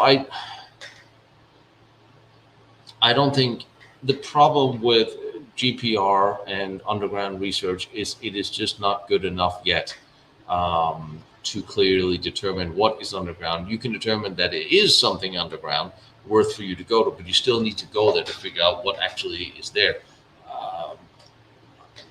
Alex does GPR, and hopefully we're going to go see something together and use that in some of the tunnel system. The problem with the GPR, from what I understand, doesn't go deep enough and detailed enough. At least not what I have access to. But there are drones that does this that I'm talking to some people who have, or I can hire. And there are satellites doing it as well. So there is some of this that is available. The problem is it's never going to be detailed enough. It can give you an indication where to dig, but we've seen so many times that people have had GPR or various data of what's underground. The moment they start growing, there's nothing there. It was something else. It was a rock formation. I just don't think the data is accurate enough that I could take it to the bank and say, this is where the thingy is, without having to actually open up the ground and go there. But it's good for an indication. We're going to have to go more technical as we go. LiDAR, yes. LiDAR? Oh, sorry, you're talking to each other. Never mind. Monday, it's Auckland and New Zealand. Oh. Morning. Oh God, it is morning. I'm still married to the last one. Good man. At some point in time, it's you gotta get through the twos and threes to get to the one, right? LiDAR, yeah. LiDAR scans the surface for different structures and heights, and GPR, ground penetrating radar, goes underground, but there's one of the problems with terminology and not getting half this online stuff. Well, Paul, honestly, most depending on what you're researching or what okay, we're talking about the Patreon thing. Honestly, I don't get half of it either. But if I sit down and I because a lot of it's not intuitive, but if I sit down and try to figure something out, I will figure it out slowly, and so will you. It just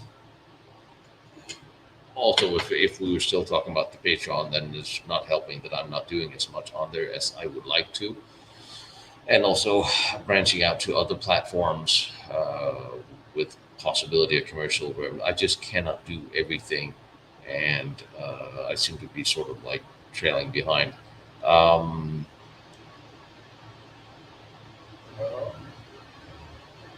It's one of those either or But uh, Crystal, my ex and I, we were just not. It just was not a good mix, and like I said, we stayed friends. We got divorced, and we every now and again we talk. And there's a couple of things that I couldn't live with, and doesn't mean that we couldn't be friends, but it wasn't meant to be, and certainly not if there was ever going to be kids involved. Um, some people will be better parents than others. Um, I sold my 1911 and kind of feel bad about it. Why you? There are Militex in Old Holland. Yeah, Sven, I was thinking about going to that museum because you have a range distance finder sitting outside that I promised a friend to take a picture of. I think, I believe that's what it is. One of the very large 8-meter German range distance finders. Um, you have one sitting outside. I think it's only a 5-meter, but still. W World War II TV. Um, no, I never heard of World War II TV. So I'm interested. Ooh, we never talked about that TV show, did we? The one that really pissed me off last week. Crystal, weren't you supposed to remind me that we had to talk about that thing? Those people? Yeah, don't put the ad in there. Oh, yeah, yeah, yeah, yeah, yeah. Oh, that. Oh, right. Okay, I'm way behind on my questions here. This guy count is better. Yeah, I'm just reading what you're writing. Some of it might even be to me, but yes, that's Rock Island Megan. You know what, Jeff? I was actually thinking about getting the Rock Arms, the Rock Island the 9 millimeter 1911. I was actually thinking about that. Not to be a heretic and not have a 45. I have a 45, but I only have 145, and I have a whole bunch of 9 millimeters. So instead of diversification is not necessarily a good thing when it comes to ammo. And I was specifically thinking about getting the 9 millimeter to stay within the 9 mil world. Um, yes, Normandy is also on the cards this year. There's a couple things I want to see. Now, do you remember this week? I think last week. Uh, Scope? Oh, no, I want to see it myself. I want to play with it. It's the range distance finder. It's a huge, big thing with that they used for the guns, um, for the naval guns. Um, Good because they're actually also not a very expensive 9 mil, but I would like to have a 9 mil that's not composite. Um, 22s are just for are good for training, and they're cheap to shoot these days. Now, you remember when I put that little posting up of marching? Hold that thought for a minute. I just got to finish this thought. Remember I put the thing about the History Channel, and or just history channels in general that pissed me off because they had lied about something that they found, and this really bothered me because it was on TV, and I wanted. I've been trying to negotiating with some of these channels for 4, 5, 6 years to put stuff on there that I practically already shot that I could literally re-edit for TV and give it to them, and they keep. Well, several times I had shows that I pitched to Discovery Channel ended up on History Channel, although they're not related. The very same shows, which is a little frustrating. You can't sue. There's nothing you can do. Can't take any recourse. But then I saw on the Military History Channel they had a show with a couple of Englishmen that went around looking through tunnels, following as one of the historians, and they found some things. It was a 2-hour episode, and they found some little crystals with pictures in them in a cigar box. I thought, well, it's interesting that anybody would have found that and hidden that in a History Hunter is a great guy, and sooner or later he and I will do something together. And I will go to the Channel Islands this year as well. Now let me finish my damn train of thought. So they find this cigar box with little crystals in them that they open up. There's pictures in them. Okay, fine. Uh, that got my attention. So they're running. It's called Hitler's Tunnels. Okay, not like I don't do anything about a program that could. It's exactly what I've been trying to sell them. So they go to Project Riese sites. They go out to Poland. They go to some of these places, but they don't. They just exactly don't show anything. And I'm getting suspicious because they're going to places that I've been to, all of them, and they're filming at night. And I'm like, why are you filming this thing at night? Just go on a date so people can actually see what's there. And I'm starting to get suspicious.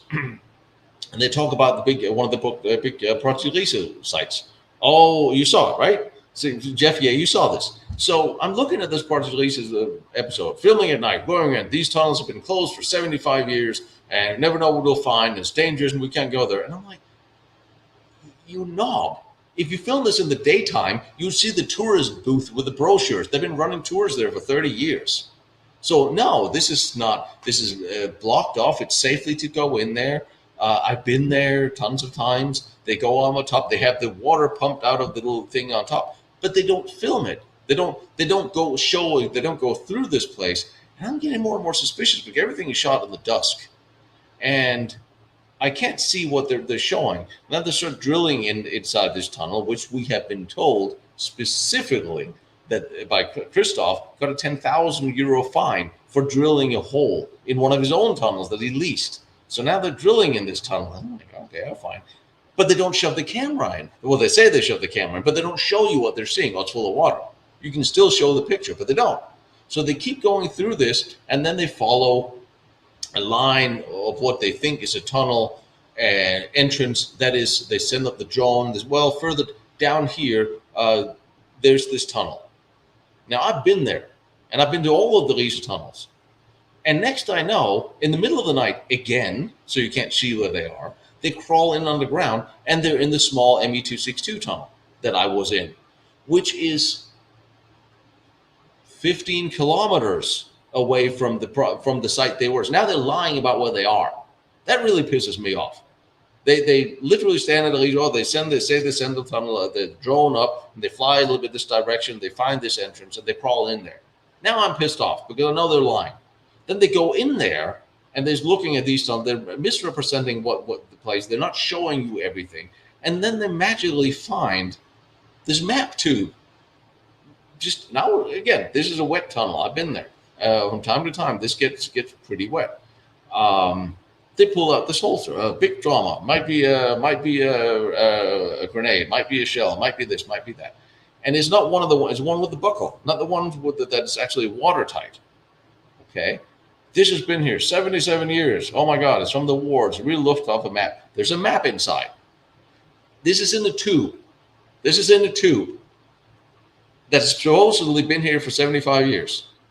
And they pull up this map and they open it up, and you can see the creases. You can see the damn creases. This has been folded into somewhere. They pulled it up. They stuck it in there. They're faking it. There's an authentic Luftwaffe map with it drives me really crazy. This is what you see on TV. They're outright lying about the locations. They're faking their finds. And unless you have been there, you won't know. But when they take a tube and they pull out a map with folding creases, that's supposed to have been there since the war. That just pisses me off. That really pisses me off. Would never have happened. So anyway, that is sort of what set me off on that. And that really, it is so frustrating. Well, you never know. One of the things that brought me to making the shows I'm doing is because I want to turn the camera off in the beginning, and I will gradually not turn it off until I leave at the other end, so you can see everything in there.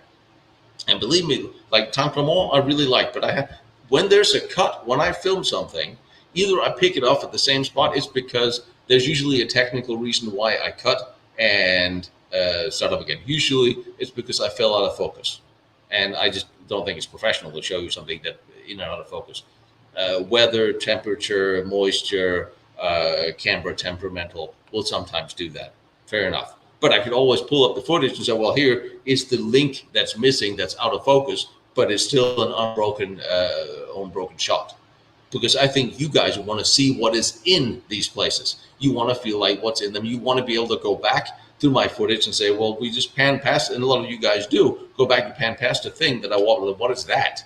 And sometimes you pick out things that I haven't even noticed because I'm too busy filming it or not falling into holes or what have you. But that is what started this whole thing, is that I started seeing locations that they lied about. And you see so many of these history documentary shows that outright, they just flip through this, or they give you 1 or 2 minutes of a backstory, like the Weserwerke.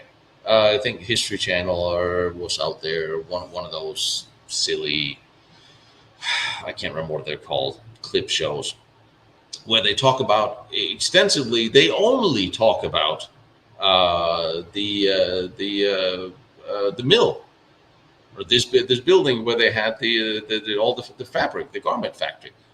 And then they talk about it, when just pan through the tunnels. Yeah, they're too dangerous to go into. They're going to collapse. And then they never talked about what was happening in those tunnels, which is why I went there, because there's these tunnels that they built something into, and you're deliberately not talking about it on the TV show. I'm like, this is the interesting part. With all offense to those fascinated by pre-World War II garment industry, if we have the possibility of an ME-262 factory, though it was an ME-262 factory, and whatever else, and these tunnels were solid enough to have a car chase into, but all you see on TV is, well, there's this factory, and then there's these collapsing tunnels that are too dangerous to go into. Again, horseshit. And that is really, really frustrating. Anyway, now that I have got that off my chest, I feel much better. Before I started ranting on, somebody asked me what my favorite bunker was, fort was. I don't have one yet. The next one. I love the World War I ones because they're really cool and the tunnels are really cool. How long did I stay for filming Fort Tancremont? Tancremont we filmed in a day. We pretty much ran through the whole thing in 3, 4, 5 hours. And then I had to come back the next day because for some reason the drone had malfunctioned and fly over it again. That's where there's a couple things like in the ditch I really wanted to have showed you. But the interesting thing about Tancremont and Fort Aubin, which I filmed over the same 2 days, there's just some weird stuff. My cameras kept malfunctioning. My drone wouldn't fly over Fort Aubin. If I started on the inside, and I know it's military territory, and I think there's some. I think the military still have it blocked. Sometimes I could fly over it, and sometimes the drone would just stop, and it would not enter the territory. Like if you try to fly a drone over a military or an airport, it'll just stop at the wall, and it did that at Aubin, which was really weird. But yeah, okay.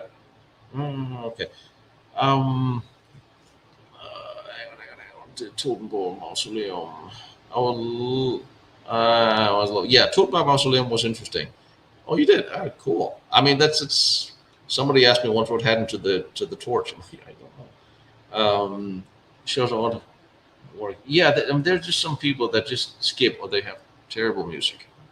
I mean, and it's not even like Crystal. It's not like people make mistakes, and sometimes you'll see something and you'll misidentify it. You'll go off a document of a historian that turns out to be wrong. Fine. Honest mistakes are honest mistakes, and it's like to go back and correct them. There's like to go back to places several times so I can rectify mistakes, or I'll clear them up here, or I'll put a note under them. Like at Tancremont, when I started saying that the Germans invaded May 10th, 1945. And okay, that is what happens when you read your own script at midnight. But it's a stupid mistake that you all know that, yeah, of course, I damn well know when the war started. Hunting Hitler. Hunting Hitler drove me crazy. And a friend of a friend of mine's husband knows the producer of Hunting Hitler that I've been trying to get a hold of for quite a while, because I think we could do that better. And what really bothered me is that what they did, well, it didn't bother me. Hunting Hitler was an important show because they tell a lot of things to a lot of people who don't know anything. If you know a little bit of something, then there was nothing new in Hunting Hitler that you haven't heard before, because all of it had been is old news, basically, um, which is what bothers me is why are we they're spending so much time and so many seasons going over old news. Some of what I do is old news, but it's news to the people who don't know, and that's why Hunting Hitler is an interesting show because it sort of gives you a good foundation for knowledge in a couple of different things. But there's a lot of irrelevant stuff that had nothing to do with Hitler in there. Um, so and I thought we should try to do one about the secret research. Um, okay, time machine show. Yeah, okay. What am I missing? You have not seen any mistakes by you. I try not to make them. Yes, John. I am trying to see if I can figure out the logistics to get myself to the Ukraine. Which language do I speak besides English? I mean, poor English. German, Danish, crappy Norwegian and Swedish. I can yell at people in Russian and French, and I can order an omelet in Spanish. Um, and I can pronounce things if I get them right. Did I speak to Ian at Forgotten Weapons about your book? I sent him an email, and I never heard anything back. I believe that's how that went down. It's inviting. God. Uh, yeah. Yeah. Time machine. I know. I know. I met him in South Georgia, Moore Park. Um, I mean, I just what that was the last thing on Hunting Hitler. What bothers me is that they had all these resources and all this money and went to all these places. They could have actually tried to find something new. They could really have. I mean, it looked like they were looking, but the places they went to, like the house in Bariloche, perhaps like if you want to go inside that house, call Harry Cooper, and he'll get you inside the house with a camera. You don't have to sneak around about it. You don't have to sneak up on the island. You just sail up to it. There's a lot of places where you don't have to sneak up to find things.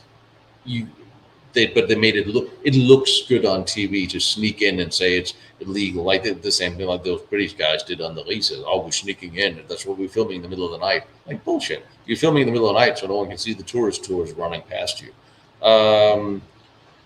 Any new book plans? Not writing ones. When I have a war movie coming out in a couple of months, and hopefully I will release the fully finished edited version of Assault Gun Brigade 236. And I actually did write a novel as well based on history. I keep wanting to rewrite it once more, like it is with all novels. It's never done. And I decided I had some reviews. All the reviews are good, but I still wanted to rewrite it once, and I've been saying that for 10 years now. And I figured maybe at the end of the year I'll just give it up and just let it go. And then it's a novel. It's still a good story. I was told there's too many details, but of course it was like a literary pinhead who told me that. We shall see. Um, all right, what time is it? It is almost time to go because, like I said, I'm at work. As you can clearly see. Um, yeah, and I was supposed to go to Hawaii. Hawaii. I don't know.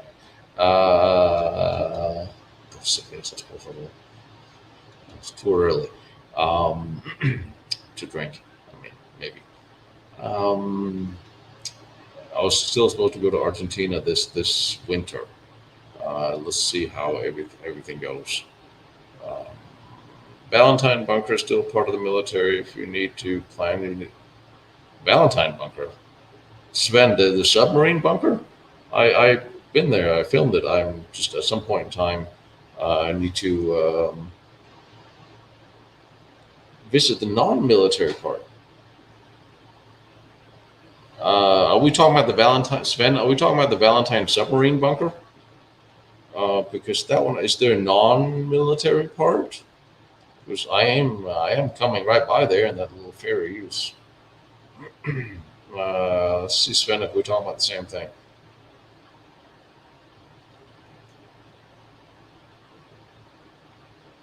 Tim spelled saying, "Oh, Kiska." Yeah, you're late. We're almost done. Hey, I'm out in California. So, I'm just reading messages. Project. Yes. Chris, yes. Heard. Andres. It's alone. It's alone open now at the Valentine. Andres, are we talking about the big submarine bunker? That wasn't actually finished. The museum now. Is there something more around that site than that? Because I suspect that there was. Um,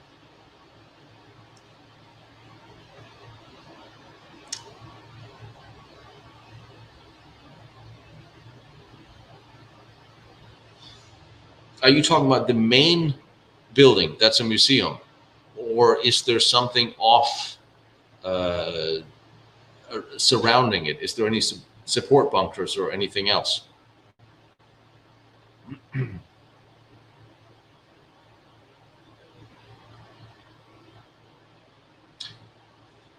Anyway, you can also tell me that when the episode eventually comes out. Anyway, my coffee is wearing off and I need another gallon. So,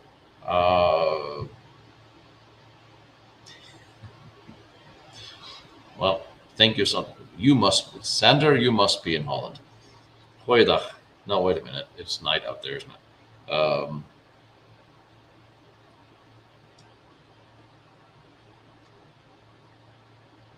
Hmm. Argentine Outfitters. Yeah, please do. I will eventually get through all my emails, like the 80 I got this morning, half of which was from the same gentleman. Can then put everything in one email. Anyway, you guys, actually, you're back, and now I'm leaving. This was fun, and yeah, pretty much. I figure we'll do this again. And next week is going to be one of those crazy weeks. And we have drill next weekend. And then on Monday, we have honor guard for a Vietnam veteran who actually managed to throw himself on a grenade and survive. He threw his helmet and then he threw himself on the helmet. And I know we have to do honor guard for him, but I will bring my camera and possibly contemplate, see if I can time and place and everything, do an interview with him and hear his Vietnam story, because I think that would be interesting. So we're not going to do a live next weekend, but the weekend after sounds like, yeah, real, right? He threw the grenade on the helmet on the grenade, and then he threw himself on that, and he lived, and he's still around. Apparently, I think we're giving him not the congressional, and he's got a silver star. I forgot what decoration he's getting. Yeah, that's the question I'm going to ask him. What drugs were you on? Just because it was the 60s. Wednesday, something cool is coming up from World War One. Sunday, another, or maybe two next week.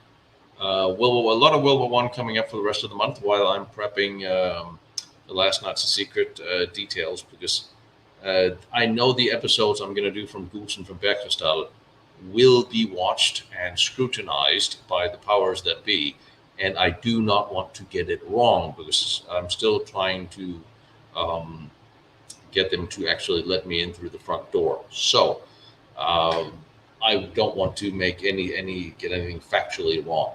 And also, let me say, at the end, if you have any really good suggestions of anything hidden and dangerous or underground or stupid from World War One or World War Two out in Europe, shoot me an email. I may or may not. I will probably not respond right away, but suggestions for trips, places that you'd always want to see. Crystal, I will get back to you because right now, it's pretty much about me sorting through all the research I have. Um, but yes, I'm pretty sure something will possibly be coming up. At least when I maybe have had a little bit of sleep. What a novel idea. Anyway, you guys, take care out there. And don't worry, we're not all going to die in World War III next week or the week after.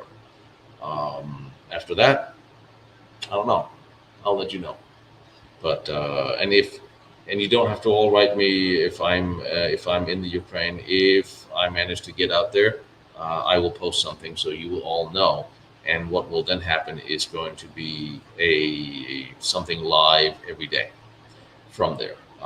But I'm still doing the logistics. And I heard of an SS officer going who was in a motor pool full of Jews that were trying to save families. Even saying no, Galanga I have not heard of. Um, I have not, but I found out that there's a couple of interesting people that ended up here in California. Valentine sub bunker. Yes, I shot the Valentine bunker, and yes, John, I promise.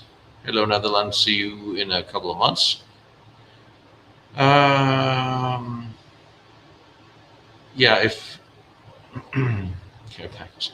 No, I've been sending care packages to the Ukraine. I figured it's just going to be cheaper for me to actually bring them myself.